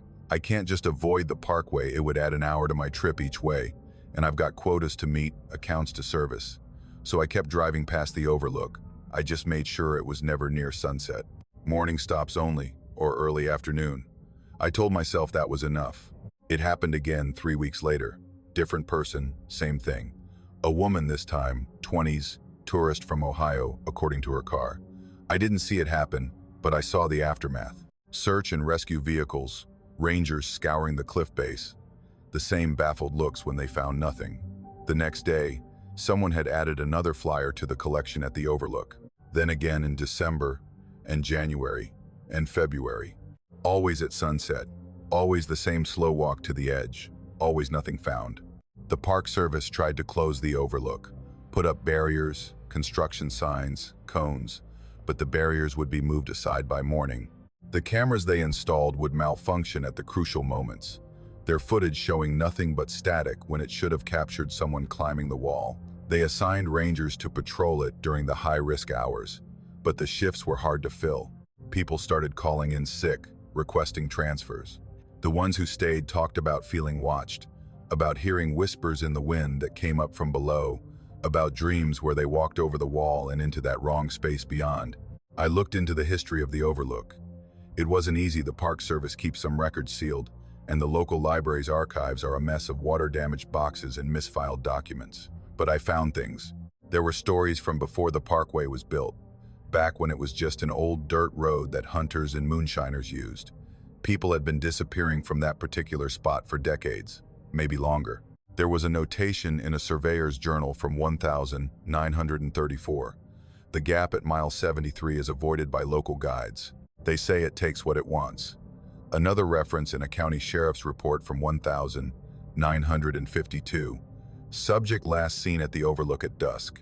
No recovery attempted due to local superstition. The Park Service had built the Overlook knowing they'd chosen that spot, put in the nice stone wall, and the signs about geology made it attractive to tourists. And people had been fine for years. Whatever lived in that gap, whatever hungered there, it had been sleeping, or satisfied, or waiting. Now it was awake, and the new sign, "Stay behind the wall," wasn't a warning about falling. It was an instruction, a rule, like don't swim after eating, or don't feed the bears. Stay behind the wall or something will make you want to climb over. I stopped going to the Overlook entirely about a month ago. Changed my route even though it cost me time and gas money. I drive an hour out of my way now, take back roads through valleys where the mountains close in tight on both sides, and you can't see more than a quarter mile ahead. But I still have to pass the Overlook sometimes. When I'm running late, or when there's construction on my alternate route, I end up on the parkway. And when I do, if it's anywhere near sunset, I can feel it pulling at me, not physically. Deeper than that, like there's a hook in my chest attached to a line, and something on the other side of that wall is reeling it in, slow and patient. I keep my eyes on the road now. Windows up, radio turned up loud enough that I can't hear the wind. And I press down on the accelerator, even though the speed limit through that section is only 35, because I know if I slow down, if I give it even a moment of attention, I'll want to stop. I'll want to pull over. I'll want to climb over that wall and walk into the deep, and I won't be able to explain why. Last week I saw a car pulled off there at dusk, a white SUV with Florida plates. A family vehicle, probably. I didn't stop. I didn't even slow down. I just drove past, watching in my rearview mirror as a figure in a blue jacket climbed over the stone wall and started walking toward the edge. The ranger's words keep echoing in my head. Don't stop if you see a car pulled off by itself. Because if you stop, you'll try to help. And if you try to help, you'll get too close. And if you get too close, you'll look over that wall and see what's waiting. And once you see it, really see it, part of you will want to go to it, will need to. The mountains are older than we are. Older than our roads and our signs and our understanding. They were here before us, and they'll be here after. And sometimes the spaces between the peaks open up in ways that don't follow the rules we think govern the world. The Overlook at mile marker 73 is one of those spaces. A thin place, a hungry place. They'll probably close the parkway eventually. There have been 7 disappearances now, all documented, all impossible. 7 bodies never found. 7 families with questions no one can answer honestly. But I don't think closing it will matter. The gap will still be there, the hunger will still be there, and people will still find their way to that edge at sunset, pulled by something older and darker than any warning sign could ever keep them from. I take the long way now, always, and I don't stop at overlooks anymore, any of them. I bought 40 acres in the Cumberland foothills 23 years ago, back when land out here was cheap, and I was young enough to think owning a piece of the mountains meant something. The property wasn't much, mostly woods, steep in places, with an old logging road grown over with blackberry and pokeweed. But it had a creek running through it, and that creek was why I bought the land in the first place. Cane Creek, the old-timers called it, though I never saw any cane growing along it. It was maybe 15 feet across at its widest point, shallow enough to wade in most places, running over smooth limestone bedrock that showed through the water like bones.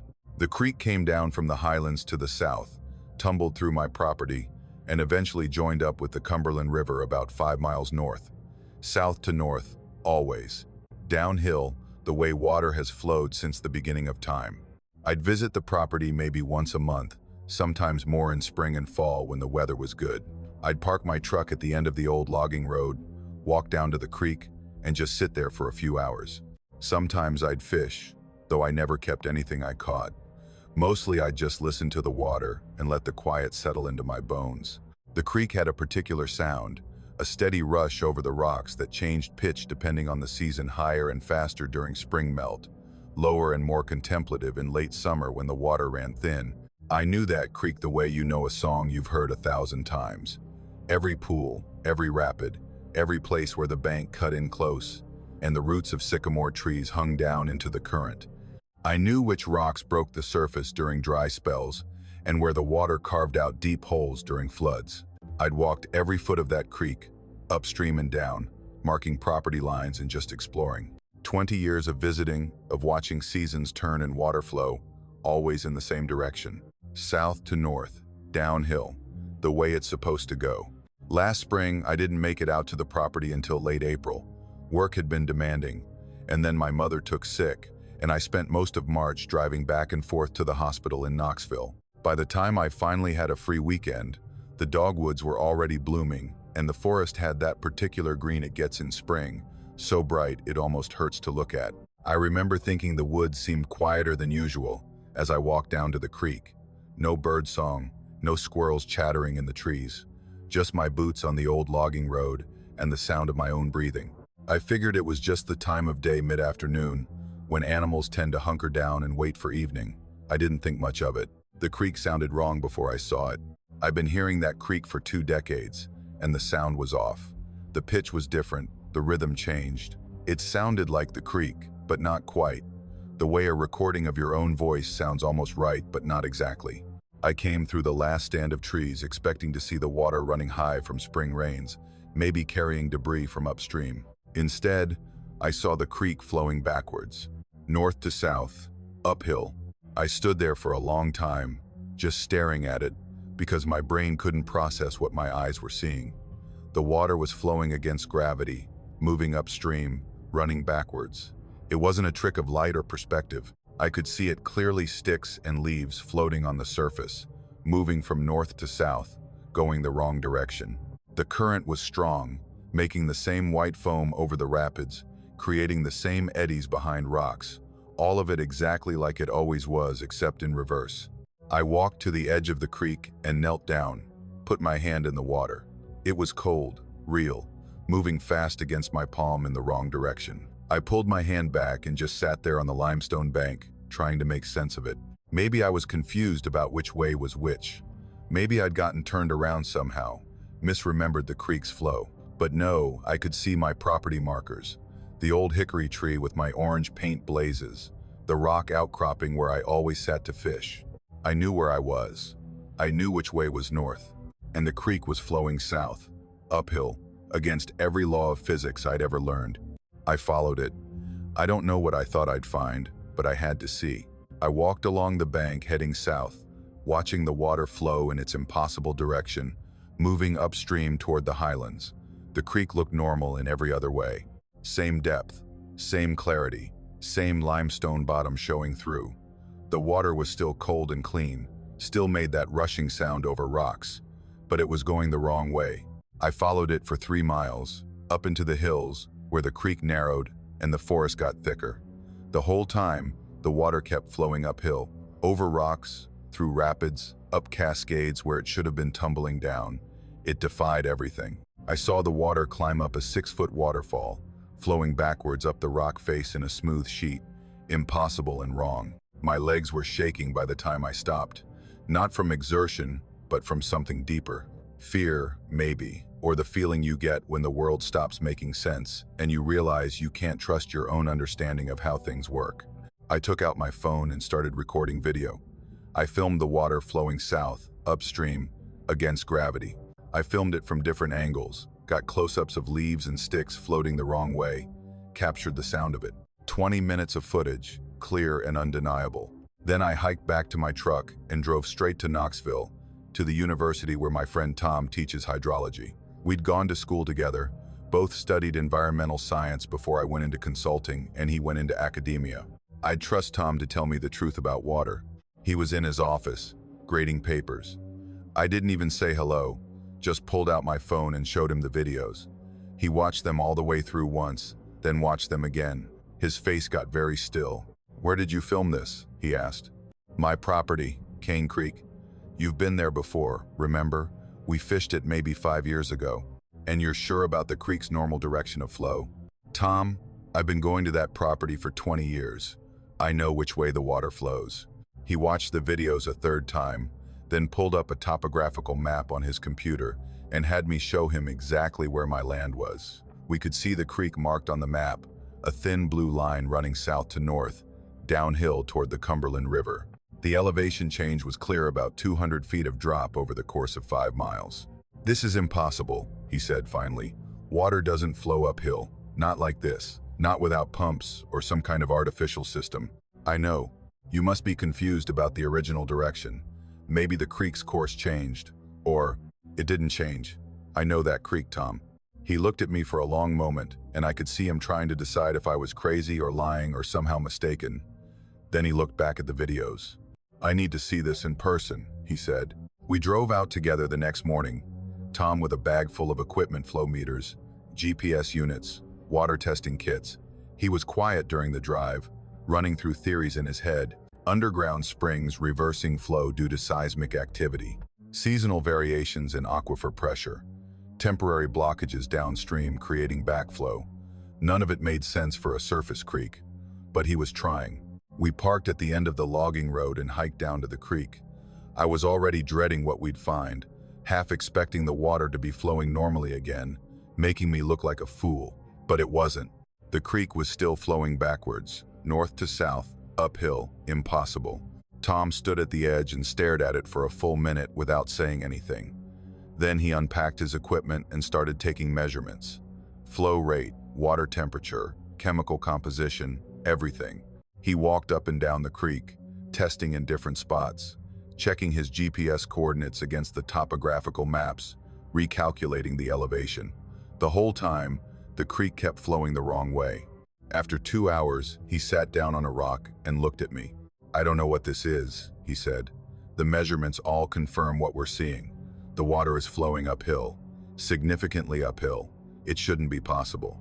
But it is happening. Yes, it is happening." We sat there together, watching water defy gravity, neither of us knowing what to say. Tom mentioned taking samples back to the lab, writing a paper, getting other scientists involved. But his voice was uncertain, like he was saying things he thought he should say rather than things he believed would help. I went back to the property 2 weeks later. I'd been thinking about the creek constantly, dreaming about water flowing uphill, waking up in the middle of the night with my heart pounding and no clear memory of what had scared me. I needed to see it again, needed to confirm it was still happening. The creek was flowing normally, south to north, downhill, exactly as it should. The sound was right again, the familiar rush I'd been hearing for 20 years. I walked the same 3 miles I'd walked before, and the whole way the water flowed in its proper direction, obeying gravity and physics and all the rules that govern the natural world. It was like those 2 weeks in April had never happened, like I'd imagined the whole thing. Except I had the videos, I had Tom's measurements, I had proof that something impossible had occurred and then stopped occurring, and I had no explanation for either event. I should have felt relieved. The creek was back to normal, the wrongness was gone, everything was okay, but I didn't feel relieved. I felt terrified in a way I'd never experienced before, a deep existential dread that settled into my chest and wouldn't leave. Because if the creek could flow backwards once, what was to stop it from doing it again, or doing something worse? I started imagining scenarios. Going back to the property and finding the creek flowing in both directions at once, the water splitting and defying even its own impossible rules. Or finding the creek frozen solid in the middle of summer. Or finding the creek gone entirely, the bed dry and empty, all that water just vanished. Or worse, finding the creek filled with something that looked like water but wasn't, something dark and thick that moved in ways water shouldn't move. The mountains are old out here, older than human understanding, older than our maps and measurements and scientific explanations. There are places in these hills where the rules we think govern reality get thin, where the world underneath shows through. I'd heard stories my whole life, from old-timers who wouldn't go certain places after dark, from hunters who'd seen things in the woods they couldn't explain, from people who'd lived their whole lives in these mountains and knew enough to respect the things they didn't understand. I'd always figured those stories were exaggerations, superstition, the kind of folklore that builds up in isolated communities where people don't have enough education to explain natural phenomena. Now I wasn't so sure. I haven't been back to the property in 3 months. I tell myself I'm too busy, that work is demanding, that I'll get out there when things calm down. But the truth is I'm afraid of what I'll find. Afraid that the creek will be flowing backwards again, or that something even stranger will have happened, something my mind can't process or explain away. I've thought about selling the land. I've even looked into it, contacted a realtor, had her pull comps for similar properties in the area. But how do you explain to a potential buyer that the creek doesn't follow the rules anymore? How do you disclose that without sounding insane? And what if selling it doesn't matter? What if whatever is wrong with that creek, whatever caused it to reverse course and defy gravity for 2 weeks in April, is still there, still active? What if it spreads? I've been watching the news for reports of other creeks or rivers behaving strangely, looking for any indication that this isn't isolated to my 40 acres in the Cumberland foothills. So far, nothing. Just my creek, just my land. Just this one impossible thing that happened and then stopped happening and left me with questions I'll never be able to answer. Tom hasn't brought it up since that day we went out together. When I see him, he changes the subject if I mention the creek, like he's decided it's better to forget what he saw than to try to understand it. Maybe he's right. Maybe some things are better left unexplained. But I can't forget. I lie awake at night, thinking about that creek, about water flowing uphill, about the way the sound was almost right but not quite. I think about the silence in the woods that day, the absence of birdsong and animal noise, like everything with sense enough to recognize wrongness had already fled. And I think about going back. Despite the fear, despite every rational reason to stay away, part of me needs to see the creek again. Needs to know if it's still flowing normally, or if it's changed again, or if something new and impossible has started happening. Because the not knowing is worse than any truth could be.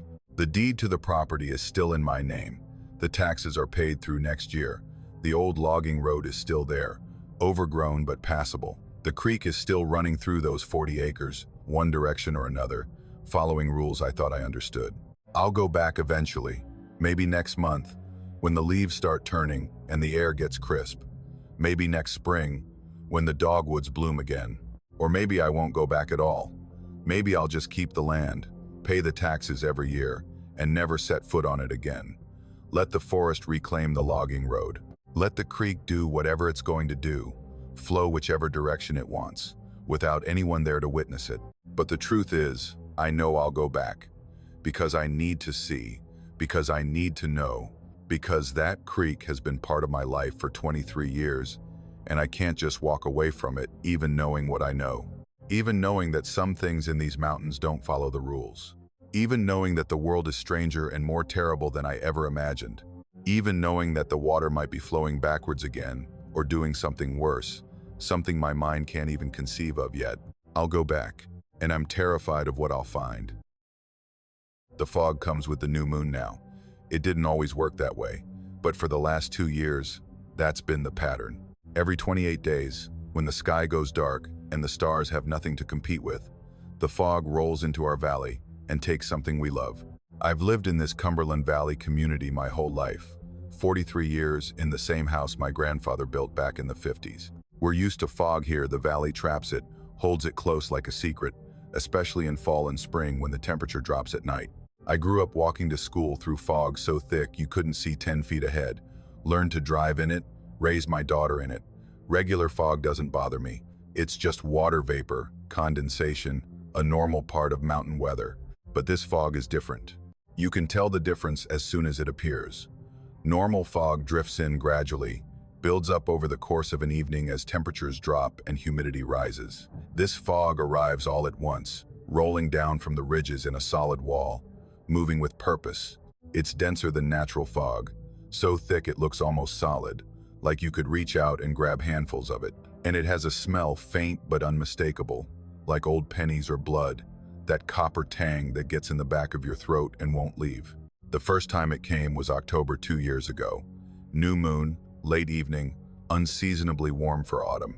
I was sitting on my porch with my daughter Emma, who was 9 then, watching her draw pictures in her sketchbook by the porch light. My neighbor Carol called over from her yard, asking if I'd seen her dog, Rusty, an old golden retriever who was about as threatening as a throw pillow.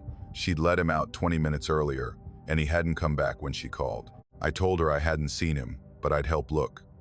Emma went inside to bed while Carol and I walked the neighborhood calling for Rusty. That's when the fog rolled in. It came from the east, which was wrong. Our weather usually comes from the west. One minute the night was clear. The next minute there was a wall of white moving toward us, maybe 30 feet high, advancing down the street like something alive. Carol saw it too. She grabbed my arm, and we both just stood there watching it come. The smell hit us first, copper and something else, something organic and old. Then the fog swallowed us, so dense I couldn't see Carol even though she was right next to me. I could feel her hand on my arm, hear her breathing fast and shallow, but I couldn't see her. From somewhere in that whiteness, Rusty barked, just once, a sharp, startled sound, then nothing. Carol called for him, her voice swallowed by the fog. We stumbled around for maybe 10 minutes, calling and listening, but there was nothing. No sound at all except our own voices and footsteps. The fog deadened everything, absorbed sound like insulation. Then, as quickly as it had come, the fog lifted. It didn't dissipate gradually the way normal fog does, it just pulled back, retreated the way it had come, leaving the night clear and cold. Carol and I stood in the middle of the street, staring at each other in the sudden clarity, both of us shaking. Rusty was gone. We searched for 3 days. The whole neighborhood helped. We walked every street, checked every yard, looked in culverts and ditches and the woods at the edge of the valley. We put up flyers, called the shelters, posted on social media. Nothing. That dog had vanished completely, like he'd never existed at all. Carol was convinced someone had stolen him during the fog. I didn't argue with her, but I didn't believe it. I'd heard that bark. It hadn't sounded scared of a person, it had sounded confused, disoriented, like the dog didn't understand what was happening to him. A month later, during the next new moon, the fog came again. Same dense wall rolling in from the east, same copper smell. This time I was ready for it. I'd brought Emma inside hours before sunset, locked all the doors and windows. We sat together in the living room with every light on, waiting. The fog pressed against the windows like it was looking for a way in. I could see it moving outside, swirling in patterns that didn't match any wind. Emma asked me why I was scared, and I told her I wasn't, but she knew I was lying. She was a smart kid, always had been. Too smart sometimes. In the morning, Carol's garden gnome was gone. She'd had it for 15 years, a tacky ceramic thing her husband had given her before he passed. She'd hated it when he was alive, but after he died it became precious to her, a connection to him. She'd kept it in the exact spot he'd placed it, never moved it even to mow around it properly. Now it was gone, just a clean circle in the grass where it had stood. That's when I started noticing the pattern. The fog didn't take random things. It took things that mattered, things with emotional weight. Rusty had been Carol's companion for 12 years, got her through her husband's cancer and death. That gnome was her last physical connection to him. Over the next year, the pattern held. Every new moon, the fog would come and something would disappear. Old Mr. Peterson's mailbox, the one his son had made in shop class 30 years ago before dying in a car accident. The Hendersons' porch swing where they'd gotten engaged. A quilt that had been hanging on Mrs. Walsh's clothesline, made by her grandmother who'd raised her. Never anything valuable in a monetary sense. The fog didn't take cars or jewelry or electronics. It took meaning. It took love. It took the things that held our memories and connections, the physical objects we'd invested with pieces of our hearts. I started keeping track, made a list of everything taken, tried to find some additional pattern, some way to predict what would go next, but there was no logic to it beyond the emotional significance. The fog seemed to know what mattered to each of us, seemed to choose its targets with cruel precision. And it was getting bolder. In March of this year, I made a mistake. Emma had been playing on the porch that afternoon, and when I called her in for dinner, she forgot her stuffed rabbit, just left it sitting on the porch swing. I meant to grab it after we ate, but I got distracted cleaning up, helping Emma with homework, the normal evening routine.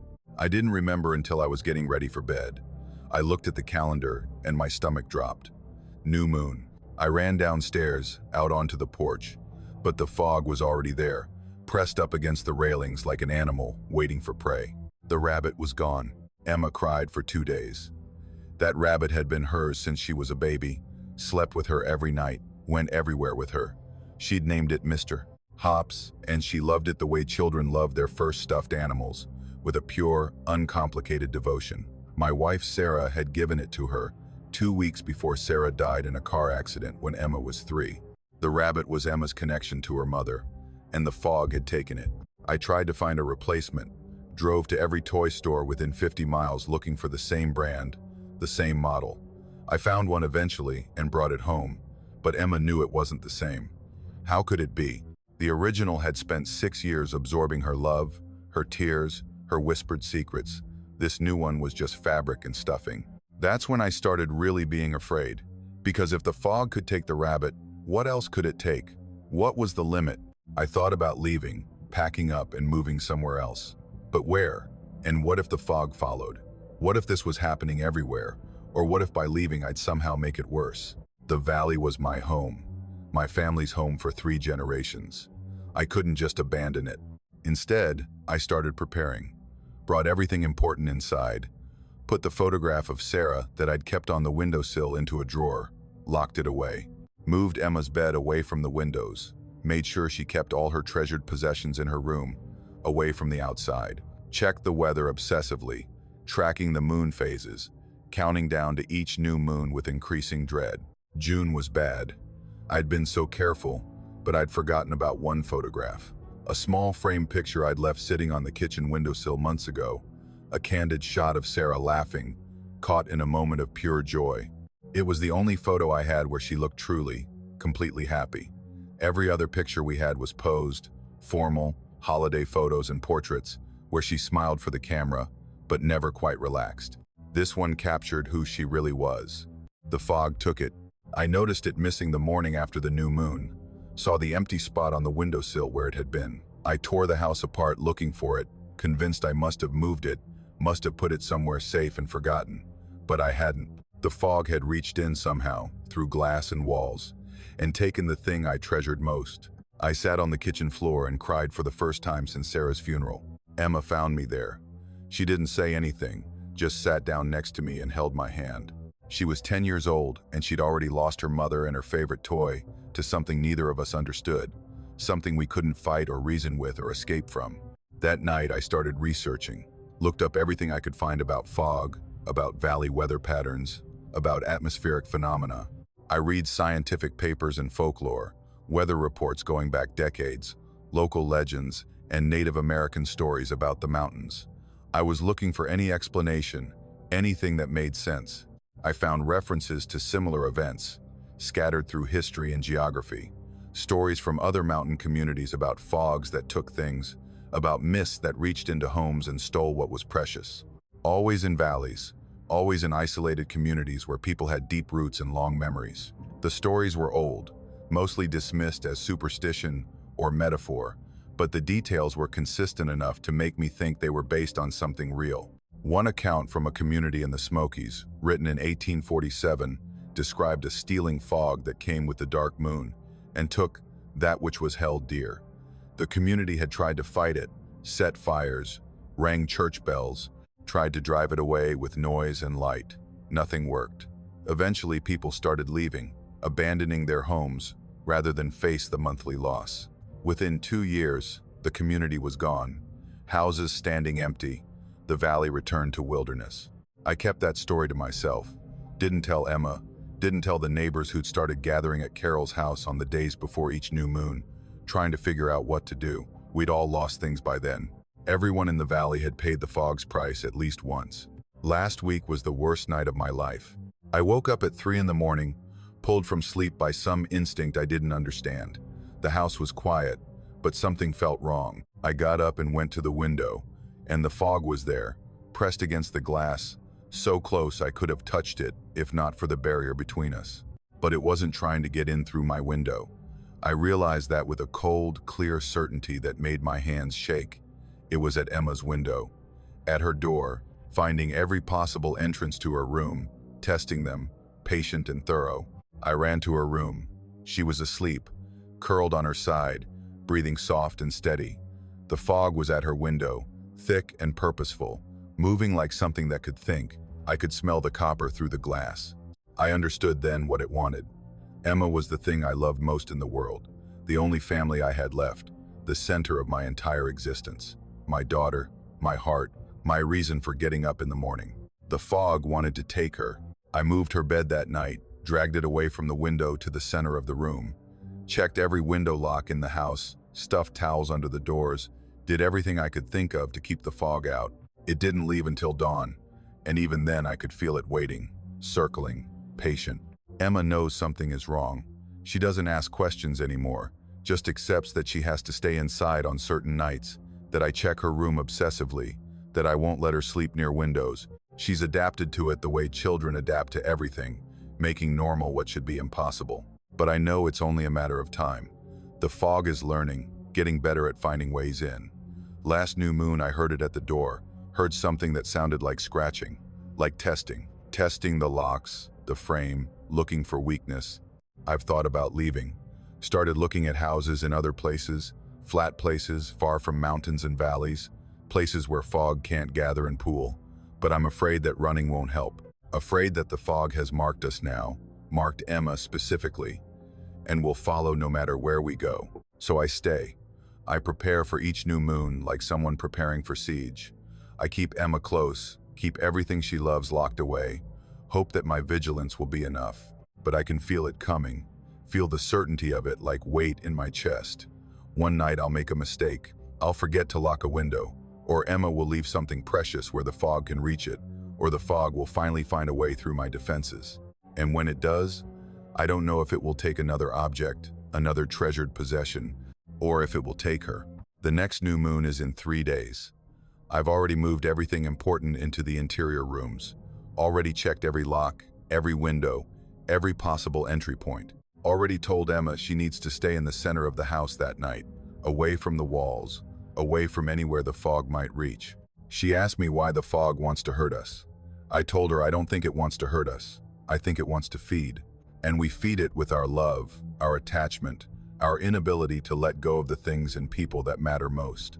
The valley is emptying out. Slowly, family by family, people are leaving, finding reasons to move, jobs in other places, better schools for their kids. They don't say it's because of the fog. That would sound crazy, but we all know.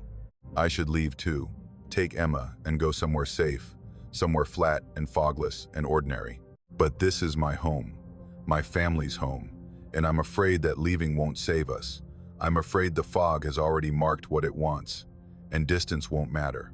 So I'll stay, I'll keep watch, I'll protect my daughter with everything I have, and I'll count the days until the next new moon, and the next, and the next, knowing that eventually the fog will take what it came for. It always does. They built the new bypass in 1983, and the old highway died the way most roads die in Appalachia, slowly, section by section, until even the people who'd driven it their whole lives forgot it was there. Route 421, they called it, before it became the old 421, before it became nothing at all. It ran through the eastern Cumberland for about 30 miles, 2 lanes of cracked asphalt winding through valleys and over ridges, connecting small towns that barely qualified as towns even back when the road was alive. I grew up hearing stories about that highway. My grandfather used to drive it to get to the coal mines, back before the mines closed and the town started emptying out. He said it was a good road once, well maintained, busy enough that you'd see traffic at all hours. But that was before my time. By the time I was old enough to remember anything, the old 421 was already being replaced, already becoming obsolete. The state put up barriers at both ends in 1984. Big concrete blocks and orange signs that said road closed and bridge unsafe and do not enter. They didn't bother tearing it up or covering it over. That would have cost money, and the state didn't want to spend money on a road nobody was going to use. They just closed it and let nature take it back. Within a few years, weeds were growing through the pavement, trees were encroaching from both sides, and the bridges that crossed the narrow creeks and hollers were rusting and sagging, waiting to collapse. I'm a wildlife photographer, and I spend a lot of time in the mountains, camping in places most people don't go. 3 years ago, I was up on Piney Ridge doing a long-term project on black bears. Had my tent set up on a flat spot with a good view of the valley below. The old 421 ran through that valley, though I couldn't see it during the day, too overgrown, too hidden by the canopy of trees that had grown up around it in the 40 years since it closed. But at night, I could see the headlights. The first time I saw them, it was a little past midnight. I was sitting by my campfire, going through photos on my laptop, when I noticed lights moving in the valley below. 2 white beams cutting through the darkness, moving at a steady speed from south to north, following the path where I knew the old highway used to be.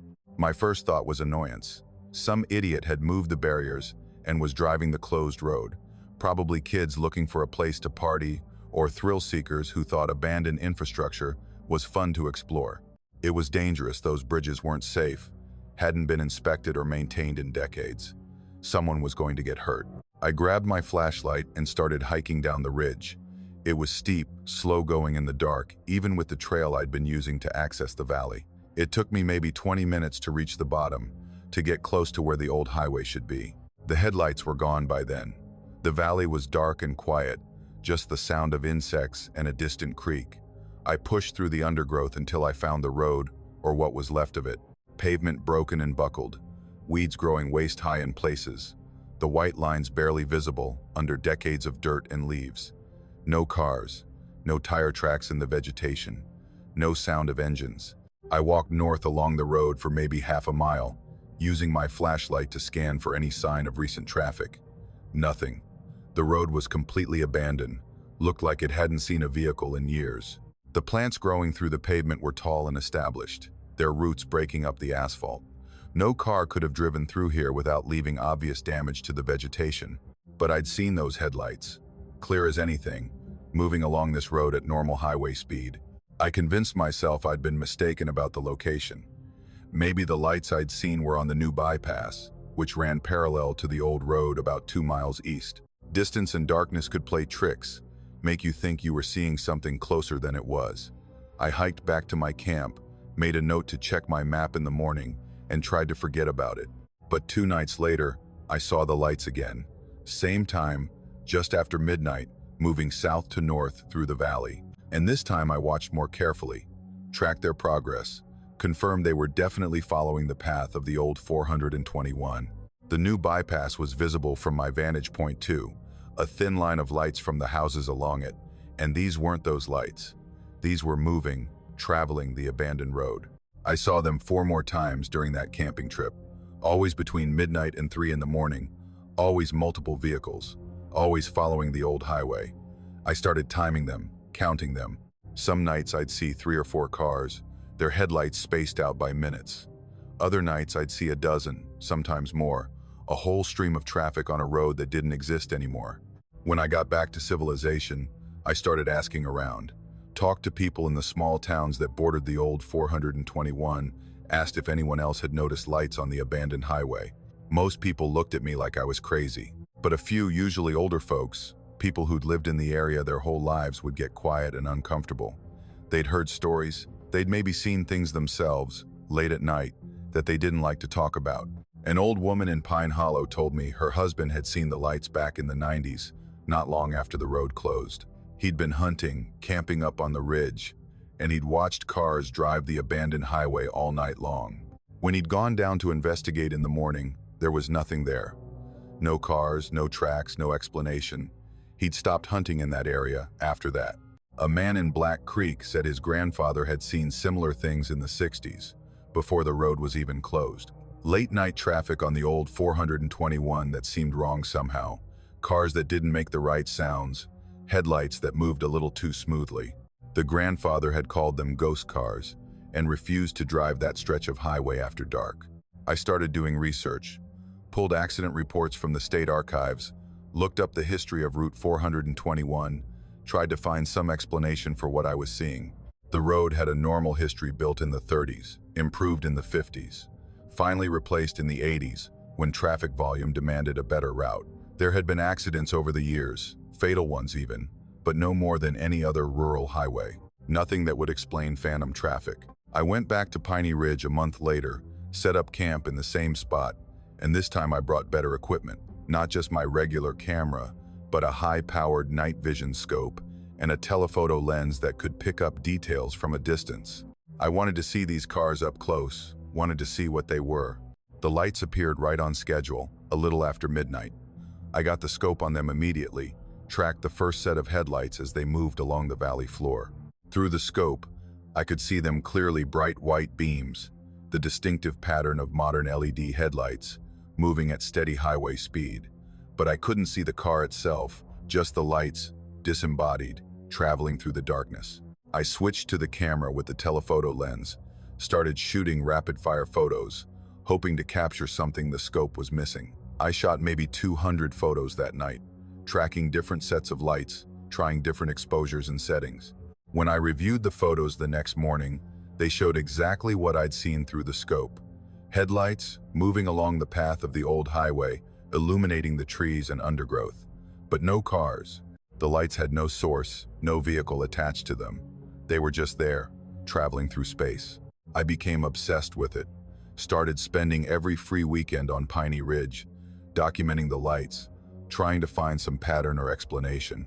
I timed their appearances always between midnight and 3 a.m., more frequent on weekends, less common during the week, like the phantom traffic was following some remembered schedule from when the road was alive. I counted them anywhere from 5 to 30 vehicles per night. I tried to photograph them from different angles, set up multiple cameras, even hiked down to the road itself and waited there at night, wanting to see the lights pass me. That was a mistake. I was standing on the old pavement, camera ready, when I saw headlights approaching from the south. They were maybe half a mile away, moving at normal speed, and I could hear something now, not an engine exactly, but a sound like an engine, a low rumble that didn't quite match the rhythm of the approaching lights. The lights got closer, illuminating the road ahead of them, and I could see the pavement in their beams, could see the weeds and cracks catching the light, but I still couldn't see the car. Just the headlights, hovering about 4 feet off the ground, traveling toward me. I don't know what made me step off the road. Instinct, maybe, or some primal part of my brain that recognized danger even when my conscious mind didn't understand it. I moved to the shoulder, got behind a tree, and watched the headlights pass. They went by me at highway speed, maybe 45 or 50 miles an hour, close enough that I could have reached out and touched them if I'd been standing on the road. The light washed over me, bright and cold, and the sound of the not-quite engine filled my ears. And for just a second, in my peripheral vision, I thought I saw something, a shape, a suggestion of a vehicle, there and gone too fast to properly register. Then the lights were past me, continuing north, and I was standing in the darkness again, shaking. I didn't go down to the road after that, kept my observations to the ridge, kept my distance, but I couldn't stop watching, couldn't stop documenting. I filled hard drives with photos and videos, kept detailed logs, tried to find someone who could explain what I was seeing. I sent my documentation to researchers, to paranormal investigators, to anyone who might have an answer. Most ignored me. A few responded with theories: atmospheric phenomena, ball lightning, bioluminescent fungi, military testing. None of the explanations fit what I was observing. Last month, I decided to try something different. I set up a trail camera, the kind hunters use, mounted it on a tree on the ridge with a clear view of the valley and the old highway. Trail cameras are designed to run for days or weeks, triggered by motion, recording automatically. I set it up on a Friday evening, pointed it at the road, and left it running over the weekend. When I retrieved the camera on Monday morning, it had captured over 300 clips. I took it home, loaded the footage onto my computer, and started reviewing it. The lights were there, dozens of vehicles, their headlights clear and bright, traveling the abandoned road throughout the night. The camera had captured them perfectly, time-stamped each clip, shown their paths in detail. But like my other cameras, it never captured the cars themselves, just the lights. I was about to close the files, frustrated and no closer to understanding, when I noticed something in one of the frames. I'd been focused on the lights, on tracking their movement, and I'd missed it the first time through. But there, in a frame from 2:47 a.m. on Saturday night, visible just barely in the glow from a passing set of headlights, was a road sign. I zoomed in, enhanced the image as much as I could, without losing all definition. The sign was weathered, the kind of green metal sign the state uses for town markers, and I could just make out the text. "Welcome to Cumberland, population waiting." I checked every map I could find. There's no town called Cumberland in this part of the state. Never has been. The county is Cumberland County, but there's no actual town with that name. And certainly no town on the old 421. That road connected other places, but never had a population center of its own.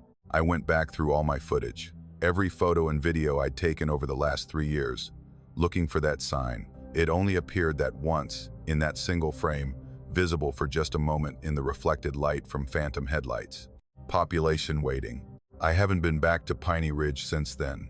I tell myself it's because I've documented everything I need to, collected all the evidence that exists. But the truth is, I'm afraid of what that sign means. Afraid of what those lights are, where they're going, what they're waiting for.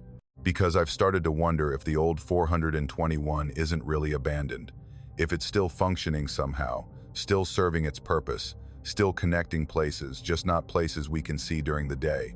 Maybe those cars are full of people going somewhere, following a route that exists in some other layer of reality, some other version of this valley, where the road never closed and the towns never emptied out. Or maybe the road is waiting. Maybe population waiting isn't a description of some phantom town, but an instruction. A sign for the living, telling us what the road expects, what it needs. I don't know. I don't think I want to know, but I still have all the footage. Hours and hours of headlights traveling through darkness, following a road that shouldn't exist anymore. I watch it sometimes, late at night, and I count the cars, and I wonder who's driving them. Wonder if they know the road they're on is supposed to be abandoned. Wonder if they can see us, the living world around them, or if we're as invisible to them as they are to us.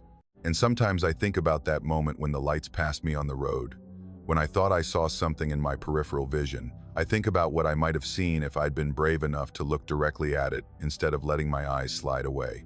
But mostly I'm grateful I didn't look, because I have a feeling that if I'd seen what was behind those headlights, if I'd really seen what travels the old 421 after midnight, I wouldn't be telling this story now. I'd be driving that road myself, my headlights joining all the others, traveling toward whatever waits at the end of a highway that forgot how to die.